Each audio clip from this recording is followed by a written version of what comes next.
වර්තමානයේ කොවිඩ් වසංගත තත්ත්වය හේතු කොටගෙන අපේ රට මුහුණ දී තිබෙන අතිශය පිහිසුණු විනාශකාරී සමාජ තත්ත්වයක් ඒ මැඩ පැවැත්වීම සඳහා දේශපාලන ව්‍යාපාර ආණ්ඩු පුරවැසියන්ට තිබෙන කාර්යභාරය පිළිබඳව අපේ පැත්තේ යම් කරුණු කීපයක් ඉදිරිපත් කිරීම තමයි මෙම මාධ්‍ය සාකච්ඡාවේ ආරම්භ වුණේ.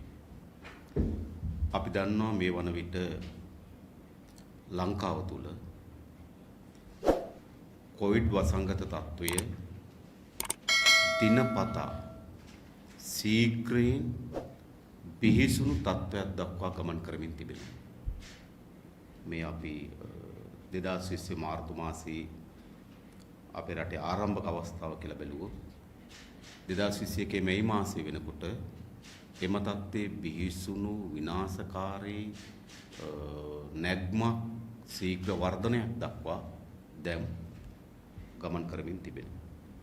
විශේෂයෙන් ගත්තොත් පහුගිය දින කිහිපේ දත්ත බැලුවොත් අතරම ගත්තොත් මේ දත්ත පැරණි දත්ත කෙසේ වුවත් ආණ්ඩුව විසින් ඉදිරිපත් කළ තිබෙන දත්ත පසුගිය දින 3ේදී ආසන්න වශයෙන් කොවිඩ් රෝගීන් 7192ක් හඳුනාගෙන තිබෙනවා. ඒ කියන්නේ පහුගිය දින 10 තුල හඳුනාගත්තු අයගෙන් 38කට වඩා වැඩි ප්‍රතිශතයක් හඳුනාගෙන තිබෙන්නේ පහුගිය දින 2-3 තුල.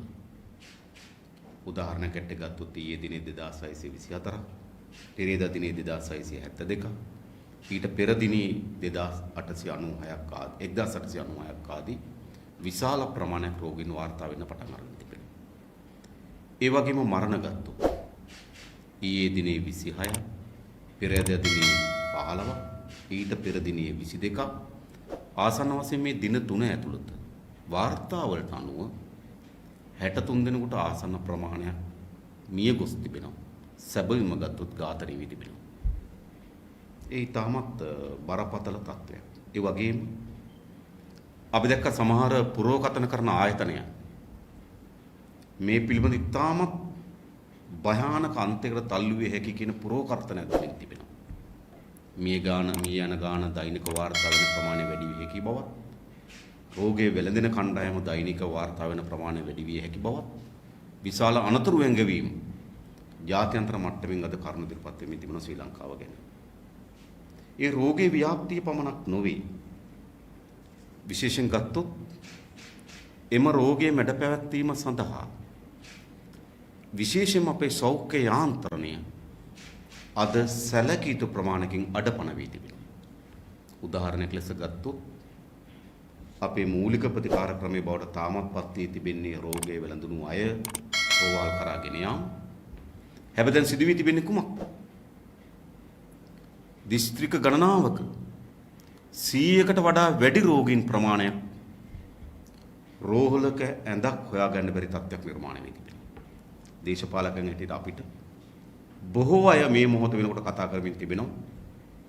අපේ අම්මාට වෙලදී තිබෙනවා, අපේ සීයාට වෙලදී තිබෙනවා. ඔවුන් ඉතාමත් වෙනත් රෝග වලින් පීඩා විඳින අය. ඒ නිසා ජීවිතේ අනතුරක් තිබෙනවා. කෙසේ හෝ හැඳක් හොයලා දෙන්න බැරිද කියලා ඉල්ලීම් දක්වා මේක වර්ධනය වී තිබෙනවා. අපි හොයලා බලපුවහම රාජ්‍යයේ රෝහල් පද්ධතිය අතරමැදිව ගොඩනගන ලද රෝහල් පද්ධතියේ මුළු ඇඳම් ප්‍රමාණය පිරලා තිබෙනවා. රෝගීන් විශාල ප්‍රමාණයක් නිවෙස්වල කර කියාගත නොහැකි තත්ත්වයකට පත් වී තිබෙනවා. ඒ වගේම සෞඛ්‍ය කාර්ය මණ්ඩල ගත්තොත් ඔබ දකිනවා මේ දවස්වල මෙවැනි තත්ත්වයක් ඇතුලේ සෞඛ්‍ය සේවක සේවිකාවන් තමන්ගේ වගකීම පූර්ණ ලෙස ඉටු කිරීම සඳහා උත්සාහයක් දරමින් තිබීදී පවා ඔවුන්ට අවශ්‍ය වන පහසුකම්, ඔවුන්ට අවශ්‍ය වන ආරක්ෂක ඇඳුම් කට්ටල, ඔවුන්ට අවශ්‍ය වන යටිතල පහසුකම් කිසිවක් වර්ධනය කර දීමට අසමත් වීම හේතු කොටගෙන සමහර ස්ථානවල මා දැක්ක ඊයේ වාර්තා කළ තිබෙන රෝහල් ගණනාවක උද්ඝෝෂණ ව්‍යාපාර දියත් වී තිබෙනවා. මෙම කොවිඩ් වසංගත මැඩ පැවැත්වීම සඳහා අවශ්‍ය වෙන පහසුකම් තමන්ට ලබා දෙන්න කියලා. ඒවා මා දැක්කා දිගින් දිගටම අපේ PHI මහතුරු මහජන සෞඛ්‍ය පරීක්ෂක මහතුරු තමන්ට තිබෙන දුක් ගැනවිල්ල මෙම රෝගය මැඩ පැවැත්වීම සඳහා සමාජීය වශයෙන් විශාල කාර්යභාරයක් කරනවා මහජන සෞඛ්‍ය පරීක්ෂකවරු. හැබැයි ඒ සඳහා තමන්ට අවශ්‍ය වෙන පහසුකම්, තමන්ට අවශ්‍ය වෙන අනිකුත් යටිතල පහසුකම් කිසිවක් ලබා දෙන්න අසමත් වීම හේතු කොටගෙන සමහර දිස්ත්‍රික්කවල මා දැක්ක ප්‍රකාශ කරලා තිබුණා අකුරට වැඩ කිරීමේ දින ආරම්භ කරන්න උන් සූදානම් බව. එයින් කියන්නේ කුමක්ද? මේ සෞඛ්‍ය කාර්ය මණ්ඩල මේ වැඩ පැවැත්වීම සඳහා වෙහෙසෙන කණ්ඩායම් විශාල හෙම්බත් වීමට ලක් වී තිබෙනවා. ඒ වගේම හමුදාව ඔබ ඔවුන්ගෙන් අහලා බැලුවොත් ඔවුන්ට දෙන ආහාර වේල පවා ඒ තාමත් ලාභහාලකි ආහාරයට ගැනීමට නොහැකි පන්නේ ආහාර වේලක් ලබා දෙනවා කියන අඳුනාවක් තිබෙනවා. ඒ නිසා මේට මුහුණ දෙන කාර්ය මණ්ඩලය විශාල හෙම්බත් වීමට ලක් වී තිබෙනවා. ඒ වගේම ආයතනයන් පිරිලා කඩා වැටීමකට ලක් වී තිබෙනවා. ඒ වගේම මහජනය තුළ සැකය අවිශ්වාසය වර්ධනය වෙලා තිබෙනවා. පොදු මහජනතාව තුළ විශාල නොසන්සුන්තාවයක් නිර්මාණය වෙමින් තිබෙනවා. එයින් කියන්නේ කුමක්ද? මේ කොවිඩ් වසංගත තත්ත්වයේ හේතු කොටගෙන විශාල ජීවිත හානි, රෝගයේ වෙළඳීම්, රෝගයේ පැතිරවීම, අදාළ ආයතන පද්ධති කඩාවැටීම්, ගොඩනගා තිබෙන යාන්ත්‍රණ අසමත් වීම ආදී විශාල ගැටලු ප්‍රමාණයකට අද මුහුණ දී තිබෙනවා. ඒ නිසා මෙම තත්ත්වය වහාම මැඩ පැවැත්වීම සඳහා ක්‍රියාමාර්ග ගැනීමට අසමත් වුණොත් සමූහ මිනිස් ඝාතනය සිදුවිය හැකි තත්ත්වයක් දක්වා මේ තත්ත්වය වර්ධනය වීම ඉඩ කඩ නිර්මාණය වී තිබෙනවා. මේ කිසිවක් මේ වෛරසයේ ස්වභාවික තත්ත්වය නොවේ.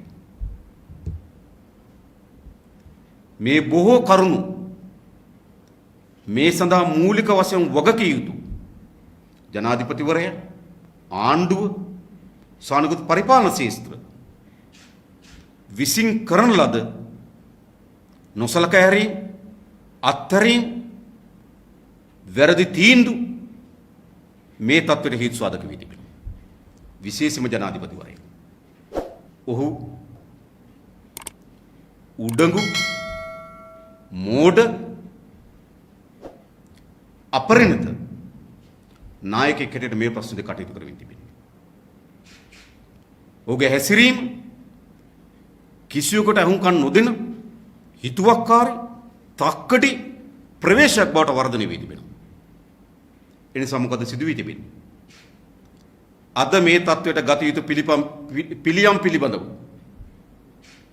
ඊට වගකිය යුතු සෞඛ්‍ය අංශ, වගකිය යුතු විශේෂඥවරු ජනාධිපතිවරයා ඉදිරියේ විවෘත සාකච්ඡාවකට නොගින් තිබෙනවා.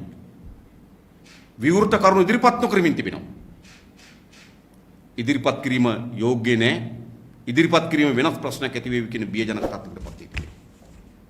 ඒ නිසා විශේෂයෙන්ම ජනාධිපතිවරයාගේ මෙම හිතුවක්කාරී හැසිරීම අද අපේ රටේ මිනිස් ජීවිත බිලිගනිමින් තිබෙනවා. රටම විශාල අනාරක්ෂිත භාවයකට පත් කොට තිබෙනවා. අපි නැවතත් කියන්නේ මෙම තත්ත්වය ඕපපාතික නිර්මාණය වුවක් නොවේ. මෙම කොවිඩ් වසංගතය අපේ රට වෛරසය ඇතුළු වූ මොහොතේ සිට ඇතිවීමට පෙරත් අපි කරුණු ඉදිරිපත් කරා. අපි දූපතක් වන බැවින් මෙය අපේ රට ඇතුළු වීම වළක්වා ගැනීම සඳහා ඕනෑවටත් වඩා වැඩි ඉඩ ප්‍රස්ථාව අපිට තිබෙන බව. හැබැයි මොනතරම් අත්හැරීම් කරලා තිබෙනවද? මොනතරම් අසමත්කම් පෙන්වා තිබෙනවද? මොනතරම් වැරදි තීරණ වලට එළඹිලා තිබෙනවද කියලා ඔබ බලන්න. මේ තත්ත්වය වර්ධනය වෙන වගේ ප්‍රතිඵල විශේෂයෙන්ම ඔබ දන්නෝ මෙම වෛරස් තත්ත්වය සඳහා ප්‍රධාන වශයෙන් දේශපාලන නායකත්වය දෙන කවුද? දැන්ට අපේ ආයතන ව්‍යුහය අනුව ජනාධිපතිවරයා, සෞඛ්‍ය අමාත්‍යාංශ භාර අමාත්‍යවරයා, ඒ වගේම ඖෂධ පිළිබඳ භාර අමාත්‍යවරයා, දේශීය වෛද්‍ය පිළිබඳව අමාත්‍යවරයා. මේක තමයි මෙම වෛරසය මැඩ පැවැත්වීම සඳහා සෞඛ්‍ය ශේෂ්ත්‍රයට දෙන්න ලබන නායකත්වය. ඒක ලබා දුන්නේ කමර නායකත්වයද? සෞඛ්‍ය අමාත්‍යවරිය පවිත්‍රා වන්‍යාරච්චි. එතුමිය සෞඛ්‍ය අමාත්‍යවරයා හැටියට මේ වගකීමෙන් ඉටු කරාද? විටක අර කුණ්ඩල කේසි වරම්ද මොනවද අරගෙන මුට්ටි ගිහිල්ලා ගඟට දානවා. විටක පැණි බොනවා. මොකද මේ විකාරය? ඖෂධ භාර අමාත්‍යවරයා සුදර්ශන පැණියක් බදාගෙන කාලිමෙණියන්ගේ දේවවරම් කියලා විකාර රූප රංගනයන්ගේ යෙදුණු. අපි මේ ඔක්කොම බලාගෙන හිටිය නේද? මෙවැනි ව්‍යසන තත්වයක් ඇතුලේ එවැනි ගැටුම්කාරී ප්‍රවේශයකට යාම සුදුසු නැති බව අපි කල්පනා කරා. සමහර දේවල් අපි උපේක්ෂාවෙන් යුතුව බලාගෙන හිටියේ. හැබැයි අවසන් ප්‍රතිඵලය කුමක්ද? දේශීය වෛද්‍ය භාර අමාත්‍යවරයා අර කාලියම්ම බදාගෙන පැණියක් බදාගෙන පාර්ලිමේන්තුවට ගෙනියනවා, ඇමතිරු ගාවට ගෙනියනවා, පරීක්ෂණ ආයතන වලට ගෙනියනවා. මොන විකාරයක්ද කරේ මේ රටට? මේක මේ අපරිණත දේශපාලකයන්ගේ දඩමිමක් බවට මේ අපේ මව්බිම්පත් කර අපේ පුරවැසියන්පත් කරා. වග කියන්න ඕන නාලිකත් එහෙමයි.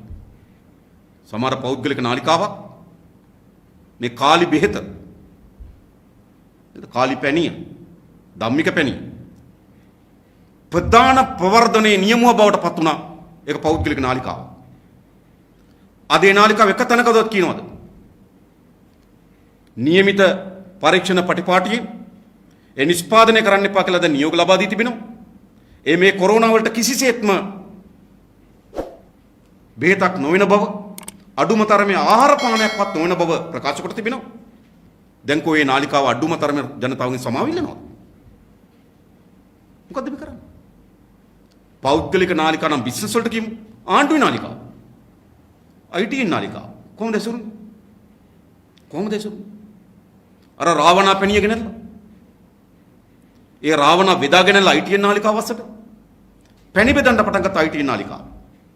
අද මාධ්‍ය ආයතන ඇතුලේ විශාලම කොරෝනා අපකරා වුණේ IT නාලිකාව. දැන් ඒ සභාපතිවරයා ඇවිල්ලා කියන්නේ සමා වෙන්න අපි වැරදි පස්සේ හඹාගෙන ගියා කියලා. ඔබ හිතනවද මෙවැනි දේශපාලන නායකත්වයකට අපේ රට මෙන්න පස්සේ විසඳන්න පුළුවන්? වගකීම් විරහිත නාඩගම්කාරයෝ පන්නේ දේශපාලන හැසිරීමක් තමයි ජනාධිපතිවරයා ඇතුළු මේ දේශපාලන කණ්ඩායම මේ ව්‍යසනය හමුවේ පෙන්වන්නේ. ඒ නිසා පළමු ප්‍රශ්නය මේ දේශපාලන කණ්ඩායම අසමත් මේ ප්‍රශ්නේ. දෙක මේ සඳහා ගොඩනගන ලද යාන්ත්‍රණය අසමත් වී තිබෙනවා. ඔබ දන්නවා මා කවුරුවත් පුද්ගලික වර්ණනා කිරීමක් හෝ පුද්ගලික පහත හෙලීමක් නොවේ. නමුත් අපි දන්නවා සෞඛ්‍ය දෙපාර්තමේන්තුවේ හිටපු අධ්‍යක්ෂ ජනරාල්තුමා අනිල් ජාසිංහ මැතිතුමා ඕ දීර්ඝ කාලයක් එම තනතුරේ හිබෙව්වා. මුල් අවධියේදී මෙම කොරෝනා වසංගතයේ මැඩ පැවැත්වීම සඳහා විශාල කාර්යභාරයක් කරා. ඔහු පිළිබඳ විශාල ප්‍රසාදයක් සහ ඇගීමක් පොදු ජනතාව තුළ තිබුණා. ඒ වගේම වසංගත රෝග ප්‍රදානී පබා පලිවඩන මහත්මිය ඒ පිළිබඳ විශේෂඥවරිය මේ මැඩ පැවැත්වීම සඳහා විශාල කාර්යභාරයක් කරා. ඒ වගේම MRI ආයතනයේ ජයරුවන් බණ්ඩාර මෙතුමා ඔවුන් මුල් අවධියේදී මේ සඳහා විශාල කාර්යභාරයක් කරා. අද කොවුන් ඔබ හිතන්න ලෝකේ කොතනකද මෙවැනි ව්‍යසන තත්ත්වයක් වර්ධනය වෙමින් තිබියදී සෞඛ්‍ය අධ්‍යක්ෂ ජනරාල්වරයා විශ්‍රාමය වන්නේ? ලෝකේ කොතනකද වෛරස් රෝග පිළිබඳව අදාළ ප්‍රධානී එතුමිය ගෙදර යවන්නේ? මොන ලෝකයකද යම් කාර්යභාරයක් කරපු MRI ආයතන වැඩ බලන අධ්‍යක්ෂවරයා කණින් ඇදලා දොට්ට දාන්නේ? මොකද මේ කරේ? ඔබ හිතන්න අපේ රට රාජ්‍ය රෙගුලාසි තිබෙනවා. ඒක රෙගුලාසි වල මොකද තියෙන්නේ? මේ රජයේ නිලධාරීන්ට බොහෝ අයට කැබිනට් මණ්ඩල අනුමැතියකින් සේවා දිගුවක් ලබා දෙන්න පුළුවන්. ඇයි එවැනි ව්‍යවස්ථා ප්‍රතිපාදන අපේ පරිපාලන සේවයේ තිබෙන්නේ? පරිපාලන විවිධ තිබෙන්නේ? එවැනි අවස්ථා තිබෙන්නේ මෙන්න මෙවැනි අවස්ථාවලට ප්‍රයෝජන ගන්න. එහෙම නැත්නම් අනුර සේනායකලා දීර්ඝ කර ඉන්න නෙවෙයි. පෞගේ කාලේ. මේවා ප්‍රයෝජන ගත්තේ එහෙම. වසංගත තත්ත්වයක් තිබෙනවා. සෞඛ්‍ය අධ්‍යක්ෂ ජනරාල් ප්‍රධානියා විශ්‍රාම යාමට නියමිත වෙමින් තිබෙනවා. හැබැයි වසංගතය ආවර වෙලා නැහැ. ඔවුන් සතු පරිපාලන හැකියාවක් තිබෙනවා. රෝගේ මැඩ පැවැත්වීම සඳහා නිපුණතාවයක් තිබෙනවා. එනම් කල යුත්තේ කුමක්ද? ඌට සේවා දිගුවක් ලබා දෙන්න ඕන. හැබැයි එහෙම කරේ නේ.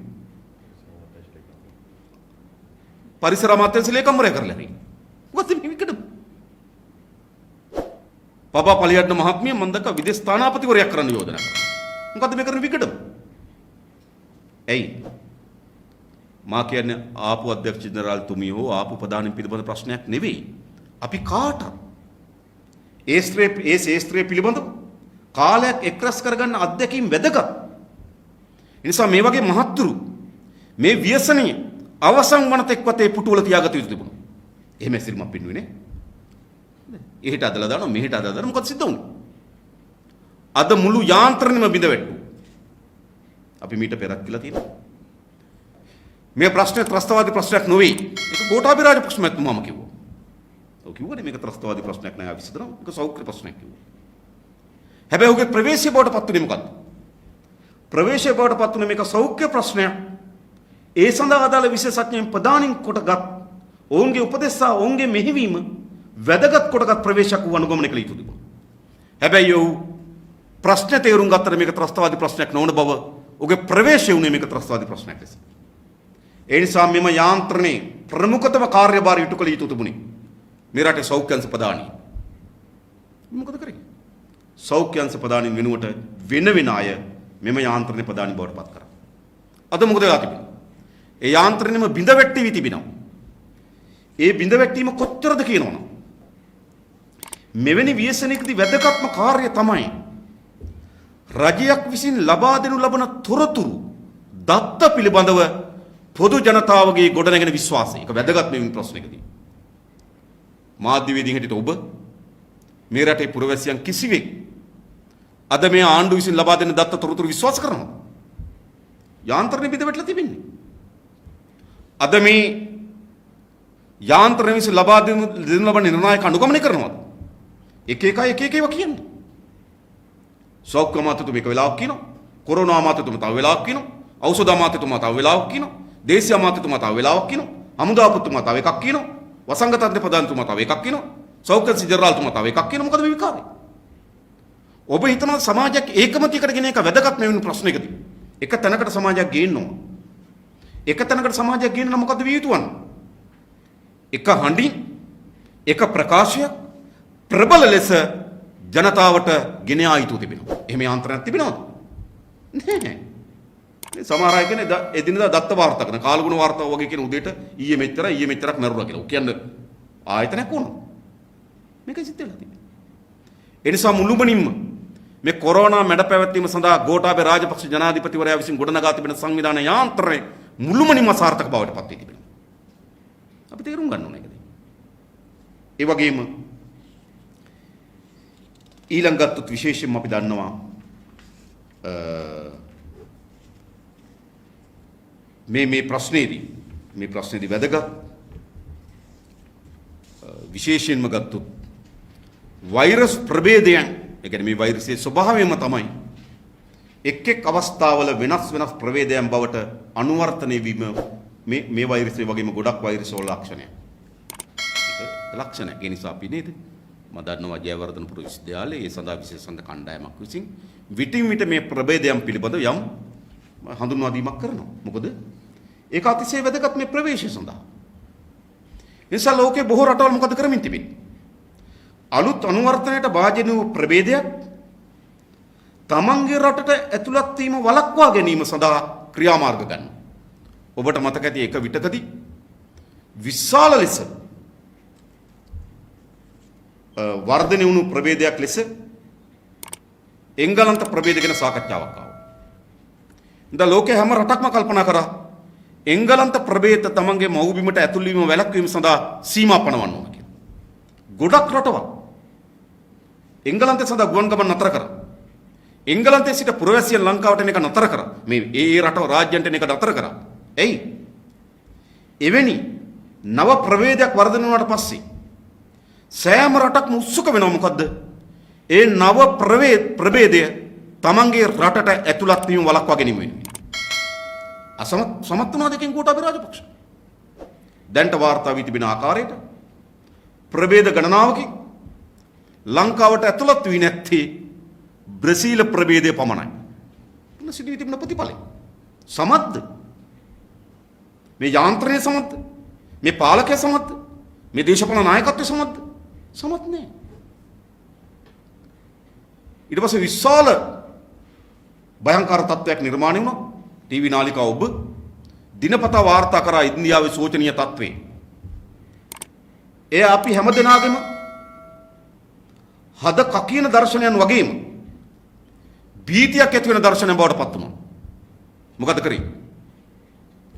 ලෝකේ බොහෝ රටවල් එම ප්‍රභේද තමන්ගේ රට ඇතුළත් වීම වැළැක්වීම සඳහා ක්‍රියාමාර්ග ගන්න ලැබුවා. සමහර ඒවා අතිශය අමානුෂික ක්‍රියාමාර්ග වගේ දෙන්නුන. දැන් ඕස්ට්‍රේලියාව ගත්තොත් ඉන්දියාවට ගොස් තිබෙන ඕස්ට්‍රේලියානු ජාතිකයන්ටත් ඕස්ට්‍රේලියාවට එන එක වැළැක්වුවා. IPL ගහන්න ඉන්දියාවේ ක්‍රිකට් කණ්ඩායමේ ජාතික ක්‍රීඩකින් 5කට වඩා වැඩි ප්‍රමාණයක් ඉන්දියාවට ගොස් ඔවුන්ට එන එක නතර කරා.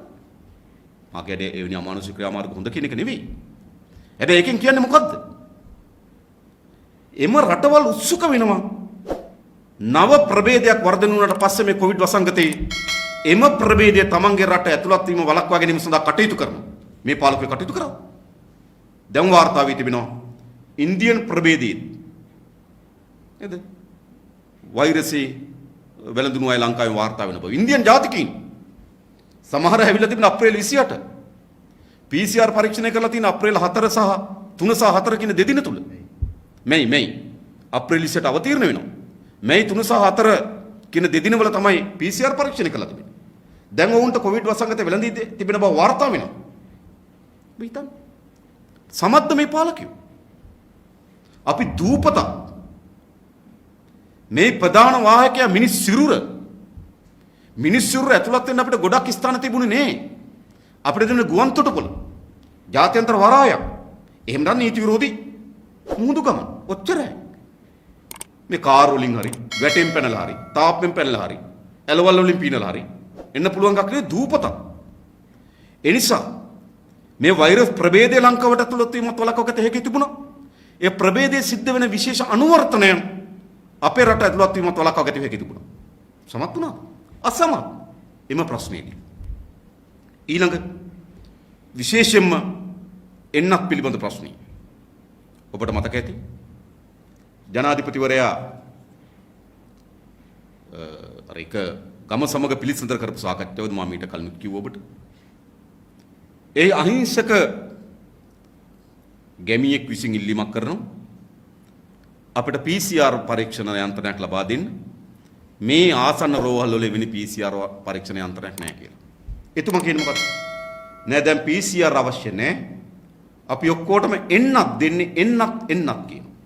ඔගනේ කිව්වේ. දැන් අපි අහනවා රයිට්. ඒක හොඳ විද්‍යාත්මක ප්‍රවේශයක්. හොඳයි. හැබැයි එන්නත් ලබා දීම සඳහා තිබුණු සැලසුම් මොකද්ද? එන්නත් ලබා ගැනීම සඳහා තිබුණු සැලසුම් මොකද්ද? ලෝකේ ආසන්න වශයෙන් ගත්තොත් පහුගිය දෙසැම්බර් මාසෙ වෙනකොට එන්නත් හඳුනාගෙන තිබුණා. සමහර රටවල දෙසැම්බර් මාසෙ මැද භාගයේ වෙනකොට එන්නත් කරණය පටන් අරගෙන තිබුණා. ඒ නිසා එන්නත් එම සමාගම විසින් ලබා ගැනීම සඳහා විවිධ ඉල්ලීම් කළ යුතු තිබුණා. ගිවිසුම් ගත විය යුතු තිබුණා. යම් කොන්දේසි සම්පූර්ණ කළ යුතු තිබුණා. හැබැයි කිසිවක් කරේ නැහැ.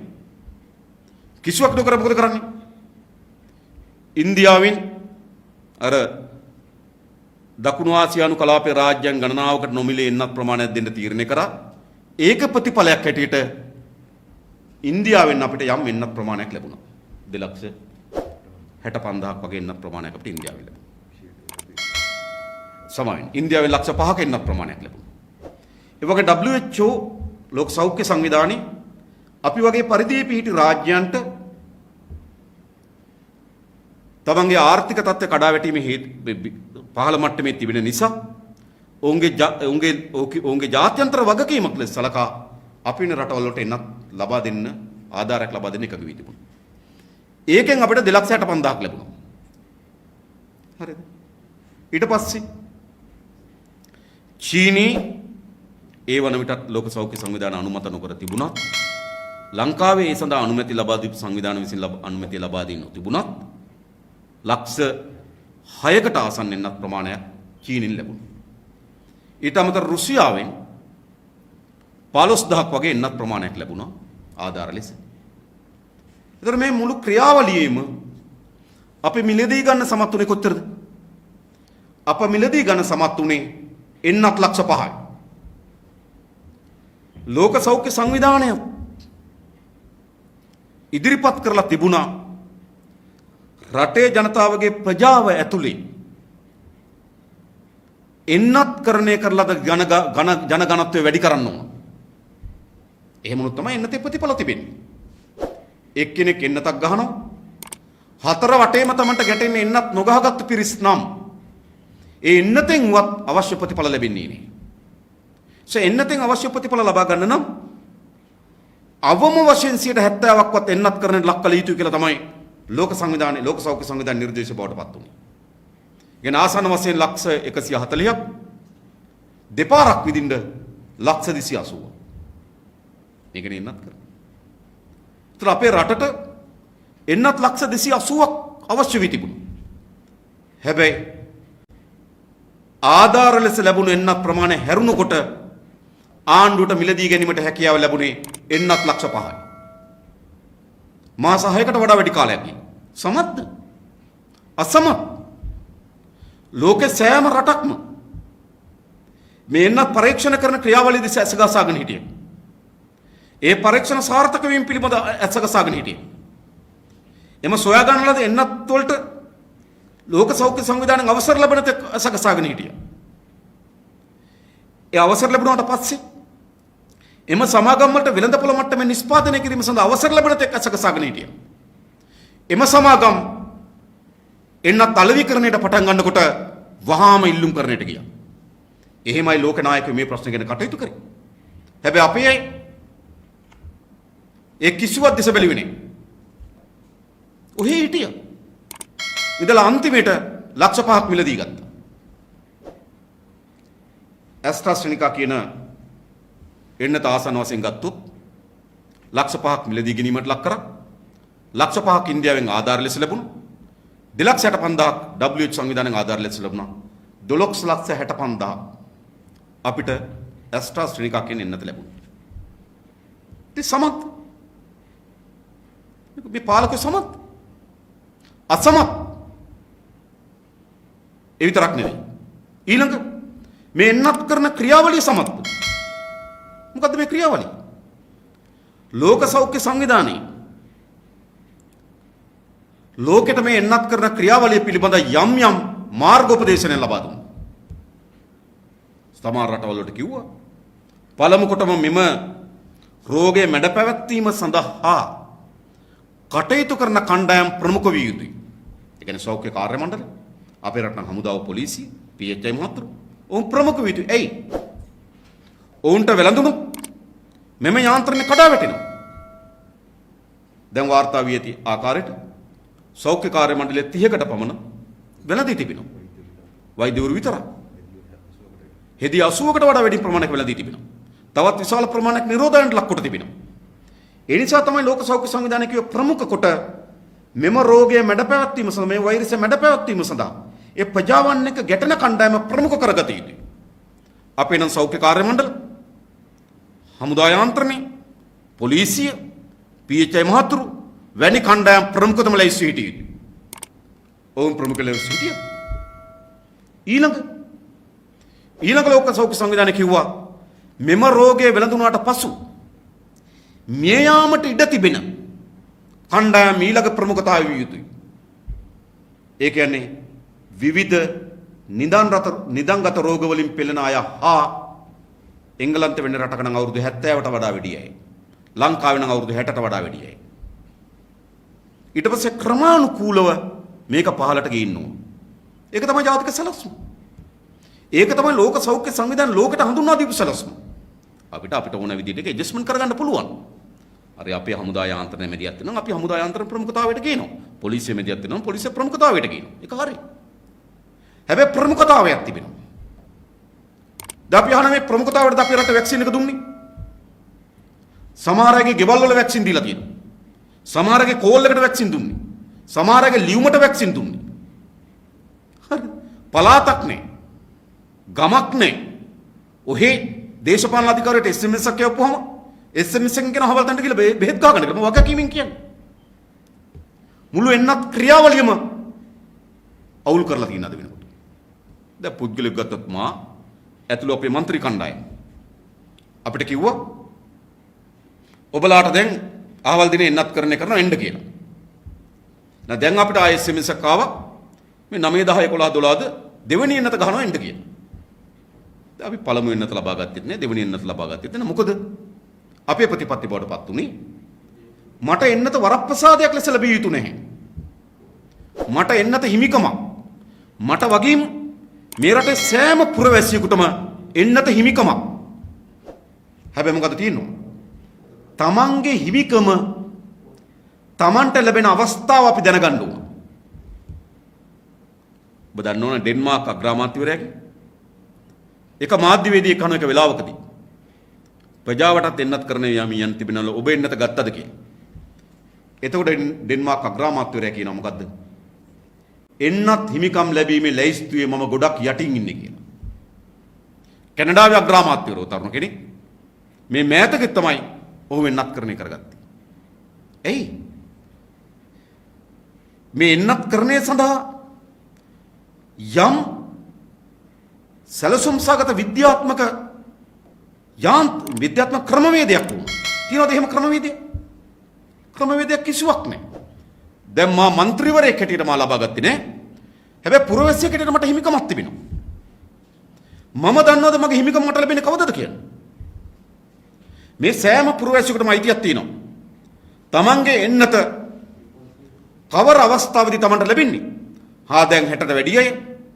දැන් විවිධ රෝග නිදංගත රෝග වලින් පෙළෙන අය. දැන් 50ත් 60ත් අය අතර. දැන් 40ත් 50ත් අතර අය. ඒතර අපි දැනගන්න. දැන් මුළුමනින්ම මේ එන්නත් කරන ක්‍රියාවලිය අවුල් සහගත තත්ත්වයකට පත් කරලා තිබෙනවා. ඔබ දැක්කොත් ඊයේ පෙරේද මම දැක්ක මාධ්‍ය නාලිකාවල පෙන්නනවා. මිනිස්සු පොරකක පැය 7-8 දහස් ගණන් පොලිමින පානදුර ආදී නගර ගණනාවක දහස් ගණන් පොලිමිය රස්තියාදු වෙවි ඉන්නවා එන්නතක් ලබා ගන්න. අඩුමතරමේ මේ ලැබිච්ච එන්නත් ප්‍රමාණය වූ විධිමත් සැලැස්මකට අනුගත කරගන්න මේ යාන්ත්‍රණයට මේ දේශපාලන නායකත්වයට අසමත් වී තිබෙනවා. අසමත් වී තිබෙනවා විතරක් නෙවෙයි. ඇස්ට්‍රාසෙනිකා එන්නත අද විශාල අවුල් ජාලයක් බවට පත් වී තිබෙනවා. මොකක්ද ඇති වී තිබෙන අවුල් ජාලය? එය 9 ලක්ෂයකට වැඩි ප්‍රමාණයකට එන්නත් කරණය කළ තියෙන පළමු එන්නත. හැබැයි දෙවන එන්නත සඳහා ඉදිරි වී තිබෙන ලක්ෂ 3ක් වගේ. ආසන්න වශයෙන් ලක්ෂ 6කට අද දෙවනි එන්නත අහිමි වී තිබෙනවා. දැන් මේ පුරවැසියෝ මොකද කරන්නේ? දැන් ඉස්සෙල්ලා මට මතකයි සෞඛ්‍ය අමාත්‍යතුමා කිව්වා මාස 3න් මේක ගහනවා කියලා. හැබැයි මාස 3 ඉක්මමින් යනවා. දැන් දෙවනි එන්නත නොමැති ලක්ෂ 6ක් ඉන්නවා. ඒ ලක්ෂ 6ක් අපෙන් අහනවා කතා කරලා. අපි හදන්නේ නැහැ. නමුත් අපෙන් අහනවා. හරිද? රෂියන් එක ගහගත්තර කමක් නැද්ද දෙවෙනි පාර? චීන එක ගහගත්තර කමක් නැද්ද දෙවෙනි පාර? මොකද මේ වෙලා තිබෙන්නේ? අඩුමතරම එන්නත් කරන්නේදී මේ වැක්සින් ප්‍රමාණය ආවට පස්සේ ඒකෙන් අඩක් දෙවෙනි වතාවට තියාගෙන වැක්සින් කරන්න කර යුතු තිබුණා. අද මොකද වෙලා තින්නේ? ලක්ෂ 6ක් වැක්සින් නැහැ. වැක්සින් ඇස්ට්‍රාසෙනිකා එන්නත ලබා දෙන ලද ලක්ෂ 6කට තමන්ගේ දෙවෙනි එන්නතර මොකද්ද වෙන්නේ කියලා අද විශාල කුතුහලයකට පත් කර තිබෙනවා. ඒ නිසා මේ යාන්ත්‍රණය මේ දේශපාලන නායකත්වයත් එන්නත් ලබා ගැනීම නිසා එන්නත් කරන්නේදී අසමත් වී තිබෙනවා. ඊළඟ ප්‍රධාන වශයෙන් ගත්තොත් අපි දන්නවා පළමු රැල්ල ආවා. ඒක ඉතා කුඩා එකක්. ඒක අපිට අලුත් අත්දැකීමක්. ඒ නිසා ඒක ලොක්ඩවුන් කරලා ඒක පාලනය කරා. හැබැයි අපිට මාස 7-8ක විරාම කාලයක් ආවා. හැබැයි ඕන පොඩි දරුවෙකුට උනත් තේරෙන්න තිබුණා. ලෝකයේ මේ වෛරසය තාමත් පැතිරෙමින් තිබෙනවා. එන්නත් කරන්නේ අපි කරලා නැහැ. ඒ නිසා ඕනෑම මොහොතක අපේ රට ඇතුළු විය හැකිව තිබෙනවා. ඒ පැතිරිය හැකි තිබෙනවා. එසේනම් ඒ සඳහා අවශ්‍ය යටිතල පහසුකම් සූදානම් කළ යුතු තිබුණා. මෙවැනි තත්වයක් ඇති විය හැකි කියලා පුරෝකථනය කරලා අපි කිව්වේ මොකද්ද? අපි ඉල්ලුවා සුබදායකම දේ බලාපොරොත්තු වෙන්න. අපේ රට වෛරසය නැවත ඇතුළත් නොවීවි. තුන්වෙනි රැල්ලක් නිර්මාණය නොවීවි කියලා අපි අපේක්ෂා කරමු. හැබැයි නරකම දෙයට අපි සූදානම් කිව්වා. මෙවැනි තත්ත්වයක් ඇති වෙනවා නම් ඒ සඳහා අවශ්‍ය වෙන යටිතල පහසුකම් PCR මැෂින්, ඇන්ටිජන් මැෂින්, ඒ සඳහා අවශ්‍ය වෙන කට්ටල අද විශාල හිගයක් මතු වී තිබෙනවා. ඒ සඳහා පුහුණු කාර්ය මණ්ඩල, ඒ සඳහා අවශ්‍ය වෙන අනිකුත් ඇඳන් ඇතුළු අතරමැදි රෝහල් යටිතල පහසුකම් වර්ධනය කිරීම වැදගත්. එහෙමයි පාලකයෝ ඉන්න ඕන ඒකට. මේක යම් ප්‍රමාණයකට සමන වී තිබෙනවා. නැවත ඇතිවීමේ අනතුරක් තිබෙනවා. ඇතු නොවුනොත් හොඳයි. හැබැයි ඇති වුණොත් අපි කොහොමද මුහුණ දෙන්නේ? ඒකට තමයි ඔය කාර්ය සාධක බලකයි හිටියේ. ඒවට තමයි ජනාධිපතිවරු සහ දේශපාලන නායකත්වයක් තිබෙන්නේ. හැබැයි මොකද කරේ? ඒ කාලේ හරිද නේද? අර නිකන් අවුරුදු කුමාරයා තෝරනවා වගේ. එක දෙක තුන තෝරන්න ගියා. සම්මාන දෙන්න ගියා. සෞඛ්‍ය අමාත්‍යතුමනි. කොවිඩ් මර්ධනේ කුමාරයා පළමු තෑග්ග. කොවිඩ් මර්ධනේ කුමාරයා දෙවනි තෑග්ග. මෙහෙමනේ. සහ අපි දන්න පරිදි ඔය ගොඩනගා තිබෙන කොවිඩ් මර්ධනය සඳහා ඒ ජනාධිපති කාර්ය සාධක බලකාය රැස් වෙලා නැහැ මාස ගන්නකි. එහෙමයි මේව අත්තරී. එනිසා මම නැවත කියන්නේ මේක ස්වභාවික තත්ත්වයක් නෙවෙයි. මේකේ මේ ආණ්ඩුව දේශපාලන නායකත්වයේ මේ හදා තිබෙන යාන්ත්‍රණේ අසමත් වීම සහ වගකීම් අත්තරීම. ඒ විතරක් නෙවෙයි. මේකත් එක්ක ගැට ගැසී තිබුණා විශේෂයෙන් ගත්තොත් ව්‍යාපාර. මේක බිස්නස් එකක් වුණා. අඩුම තරමේ මෙවැනි ව්‍යසනයක්වත් තමන් වටා ඉන්න චෞර වලල්ලේ ලාභ ආදායම් බවට පත් නොකොට ගැනීමේ වුවමනාවක් තිබුණා. එහෙම කරන්න ඕන දේශපාලන නායක. අඩුම තරමේ. සීනි ගෙනකොට හොරකම් කරගන්න දෙන්න. පොල් තෙල් ගේනකොට හොරකම් කරගන්න දෙන්න. හයිවේ එකක් ගන්න. කොමිස් ගහන්න දෙන්න. තමන්ගේ චෞර වලල් සනසන්න ඕන. හොඳ නෙවෙයි. චෞර වලල් සනසන්න ඕන. හැබැයි ඔබ හිතනද මෙවැනි වෛරසයක් ජනතාවගේ ජීවිතත් එක්ක සෙල්ලම් කරන්න. ජනතාවගේ ජීවිත විනාශ කිරීම සඳහා ව්‍යාපාරයක් බිස්නස් එකක් බවට පත් කරගන්න දෙන්න ඕන. මේ තත්ත්වය මේ සඳහා වර්ධනය වෙන්න මෙම කොවිඩ් වසංගතය සාමාන්‍යයෙන් කියන්නේ කොරෝනාව ගරානාවක් බවට පත් කර ගැනීම. මේ කොරෝනා වෛරසය තමන්ගේ ලාභ ලබන ව්‍යාපෘතියක් බවට පත් කර ගැනීම මේ ප්‍රතිවිපාක වලට අපි අද භුක්ති විඳිනවා. කොතෙන්ද පටන් ගත්තේ? ඉස්සරළම මේ සඳහා අවශ්‍ය වෙන ඇන්ටිජන් කිට් නේද? නිසි පරිදි අනුමැතියකින් තොරව තමන්ගේ චෞර වලල්ලේ සමාජිකයෝ ලංකාවට ගෙනාවා. ව්‍යාපාරය අතර ගත්තා. PCR පරීක්ෂණ කට්ටල ගෙන්වීම ප්‍රධාන ව්‍යාපාරයක් බවට පරිවර්තනය කරගත්තා. ඒ වගේම විදේශගත වෙන අය නිරෝධායන කිරීම ව්‍යාපාරයක් බවට පත් කරගත්තා. හෝටල් අරගෙන තමන්ගේ චෞර වලල්ලේ කණ්ඩායම් ඒ හෝටල් වලට එක රාත්‍රියක රුපියල් 14000 16000 අය කිරීම සහිතව නේද? ඒ පුරවැසියන් විදේශගත ශ්‍රී ලාංකිකයන් නිරෝධායන කිරීම බිස්නස් එකක් බවට පත් කරගත්තා. ඊළඟ පිට රටෙන් ගෙනෙන අය එහෙද ලංකාවට ගෙනීම බිස්නස් එකක් බවට පත් කරගත්තා. ඊළඟ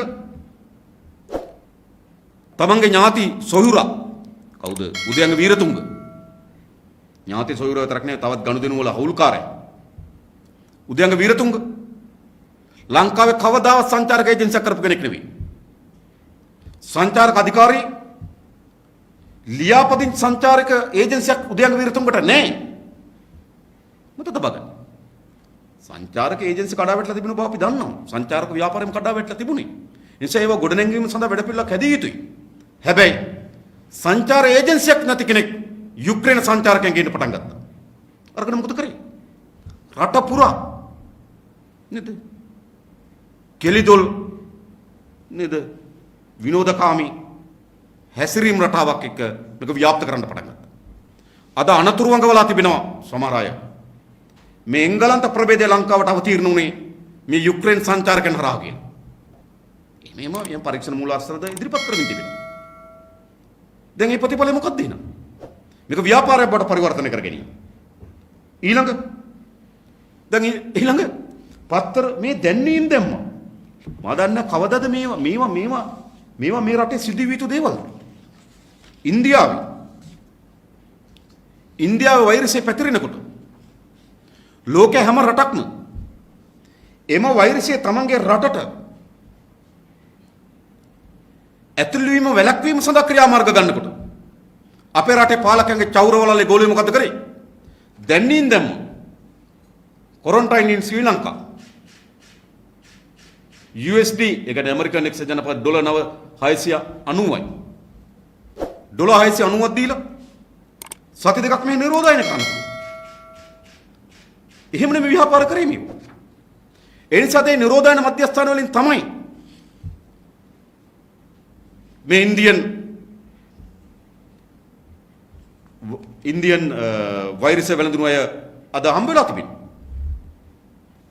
ඒ නිසා මේ ව්‍යාපාරය බවට පත් කර ගැනීම මේ ව්‍යසනයට හේතුවක්. ඒ විතරක් නෙවෙයි අද වෙනකොට මොකද වෙලා තිබෙන්නේ? අද වෙනකොට පෞද්ගලික ලෝහල් හෝටල් අරගෙන තිබෙනවා. හෝටල් අරගෙන මොකද කරන්නේ? වැළඳුණු අය ඒ හෝටල් වලට ගෙනියනවා. කාට හරි කියන්න පුළුවන්. ඔව් රජයේ රෝවල් වල ඉඩ කඩ මදි වෙලා තිබෙනවා. ඒ නිසා සල්ලි තියන අය ඒ හෝටල් එකට යන එක හොඳයි. ඔව් අපි තාර්කික හොඳයි කියන්නේ. හැබැයි හොඳ හෝටල් එකට යන්නේ සල්ලි තියෙන නිසා නෙමෙයි. රජයේ රෝවල් වල ඉඩ කඩ නැති නිසා. අද සිදුවී තිබෙන මොකක්ද? එක එක ආයතනයන් විසින් හෝටල් කුලියට අරන් තිබෙනවා. ඒ හෝටල් වල අද මේ කොවිඩ් රෝගීන් නතර කරගන්න තත්ත්වයක් මතුවී තිබෙනවා. හේමාස් ආයතනයේ ඇතුළු ලංකාවේ ප්‍රධාන පෞද්ගලික රෝහල්. ඒ හේමාස් ආයතන මා දන්නවා. ගල්කිස්ස ප්‍රදේශයක් හෝටලයක් අරගෙන තිබෙනවා. දැන් කොවිඩ් වෙලඳන කෙනෙක් එකට ඇතුළු කරන්න පුළුවන්. මාගාව තිබෙන එහෙම කෙනෙක්ගේ ගෙවන ලද මුදල 2,13,000යි. මේ දින 10ක් හෝටල් කාමරේ තියාගන්නවා. ඉතින් 2,13,000ක් ගෙවන්න මේ ගෙවපු රිසිට් පත බැංකුවට හේමාස් ආයතනෙට. මේ තියෙන Hemas capital hospital private limited බැංකුව අංකේ තියෙනවා නැෂනල් ඩෙවලොප්මන්ට් බැංක්. හරිද? ඒකට පළවත්තේ සාකාව මේ ගෙවලා තියෙනවා. 2,13,000. දැන් මොකද වෙලා තිබෙන්නේ? රාජ්‍ය රෝහල් පද්ධති පිරීලා ඇඳන්නේ කාර්ය මණ්ඩලයේ පීඩනයටපත් වෙලා යටිතල පහසුකම් වර්ධනය වෙලා නැහැ. දැන් පුරවැසියන්ට සිද්ධ වෙලා තිබෙනවා. පෞද්ගලික අංශයේ රෝහල් විසින් බදු කුලියට අරගෙන තියෙන හෝටල් වලට යන්න ලක්ෂ ගණන් ගෙවලා. ව්‍යාපාරයක් නෙමෙයිද මේ කාන්තාව මේ අම්මා. ඇය ගෙවලා 2,13,000ක් ගෙවලා තමයි ඇය හෝටලේ කාමරේ ගත්තේ.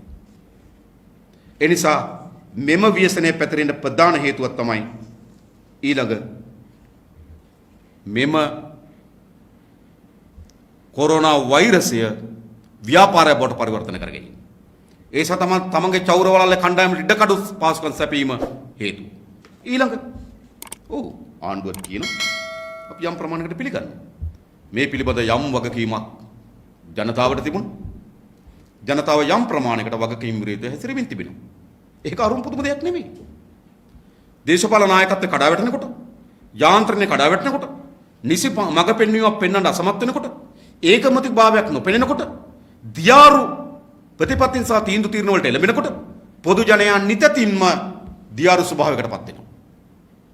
ඒකමතියක් තිබුණා නම් මොකද අධිෂ්ඨානයක් පෙන්වුම් කරමින් තිබුණා නම් දේශපාලන ව්‍යාපාර සමාජ සංවිධාන පෞද්ගලික අංශ කර්මාන්තකරුව මාධ්‍ය ආයතන මේ ඔක්කොම එක මෙහෙමුක හිටියනම් ඒක පුරවැසියෙක් මේ නිරෝධායන නීති උල්ලංඝනය කරමින් හැසිරෙන්නේ නැහැ. හැබැයි මේ හැසිරෙන්නේ කුමක් නිසා? සමස්ත යාන්ත්‍රණයම අරාජික වුණා. සමන්ත යාන්ත්‍රණයම අත්‍යරිය බවට පත් වුණා. සමන්ත යාන්ත්‍රණයම බිඳ වැටුණාට පස්සේ පොදු මිනිස්සුන්ගේ ස්වභාවය ඒක. ඒ නිසා මේ වෛරසය පැතිරීම සඳහා ඒකෙත් යම් කාර්යභාරයක් තිබෙනවා. ඒ නිසා අද මේ බිලිගනිමින් තිබෙන මිනිස් ජීවිත මේ වෛරසය පිළිබඳ ජනතාව ඇතුලේ ඇති වී තිබෙන බිය අපේ රටේ පුරවැසියන්ගේ ඇස් වලින් ගලන කඳුළු මේ සියල්ල අපරාධ මේ අපරාධ වලට වග කියන්න ඕන ජනාධිපතිවරයා සහ ඔහුගේ දේශපාලන නායකත්වයත් මේ සඳහා ගොඩනගන යාන්ත්‍රණය. කවුද මේ මියෙමි තිබෙන්නේ? මා දැක වාර්තා කළා තිබුණා. ගැබිණි අම්මලා දෙන්නෙක් මිය ගිය බව. ඔබ හිතන්න. ගැබිණි අම්මලා දෙන්නෙක් මිය ගිය බව. තමගේ කුසේ ඉන්න දරුවා මිය යනවා. මේ ආලෝකය නොදකපු මේ තීන්දුව తీරනට කිසිසේත්ම අහුල් නොවුණු ගැබ තුල ඉන්න දරුවා මිය යාම මොනතරම් සාහසික අපරාධයක්ද? අම්මලා දෙන්නෙක් මිය ගොස් තිබෙනවා. තවත් අම්මලා කීප දෙනෙක් අද ICU ඒකකවල ඇතුල් කරලා තිබෙනවා. මිනුවන්ගොඩ රෝහලේ මිය ගිය ගැබිණි අම්ම ගැන අපි කතා කරා මේ වෛද්‍ය නිලධාරි මහතුරු අපිට කියපු දේ තමයි. ICU ඇඳක් තිබ්බනම් ඒ අම්මා බේරගන්න තිබ්බා කිව්වා. රටේ ඇඳක් නැති නිසා ගැබිණි අම්මලා මිය යනවා. මම දැක්ක අලුත ඉපදුණු බිලිඳෙක් මාස 3 දරුවෙක් ඊයේ මිය ගොස් තිබෙනවා. මම දන්නවා විශේෂම ජනාධිපතිතුමා හිටපු ජනාධිපතිතුමා මහින්ද රාජපක්ෂ මහත්මයා. ඇය තමන්ගේ මුණුබුරන් ඉපදුනහම ඔහු කොච්චර සතුටු වුණාද? මම දකිනවා මේ මුණුබුරන් සහ මහින්ද රාජපක්ෂ මහත්මයා සහ ඔහුගේ පවුලේ උදවියේ තියෙන ඡායාරූප. ඔහුගේ සෙනෙහසේ මුහුණෙන් පේනවා. ඔහුගේ සතුට මුහුණෙන් පේනවා. ඔහුගේ බලාපොරොත්තු මුහුණෙන් පේනවා. එහෙම තමයි හැම 100ම තමගේ මුණුබුරාගෙන. හැම ආත්මෙම තමගේ මුණුබුරාගෙන.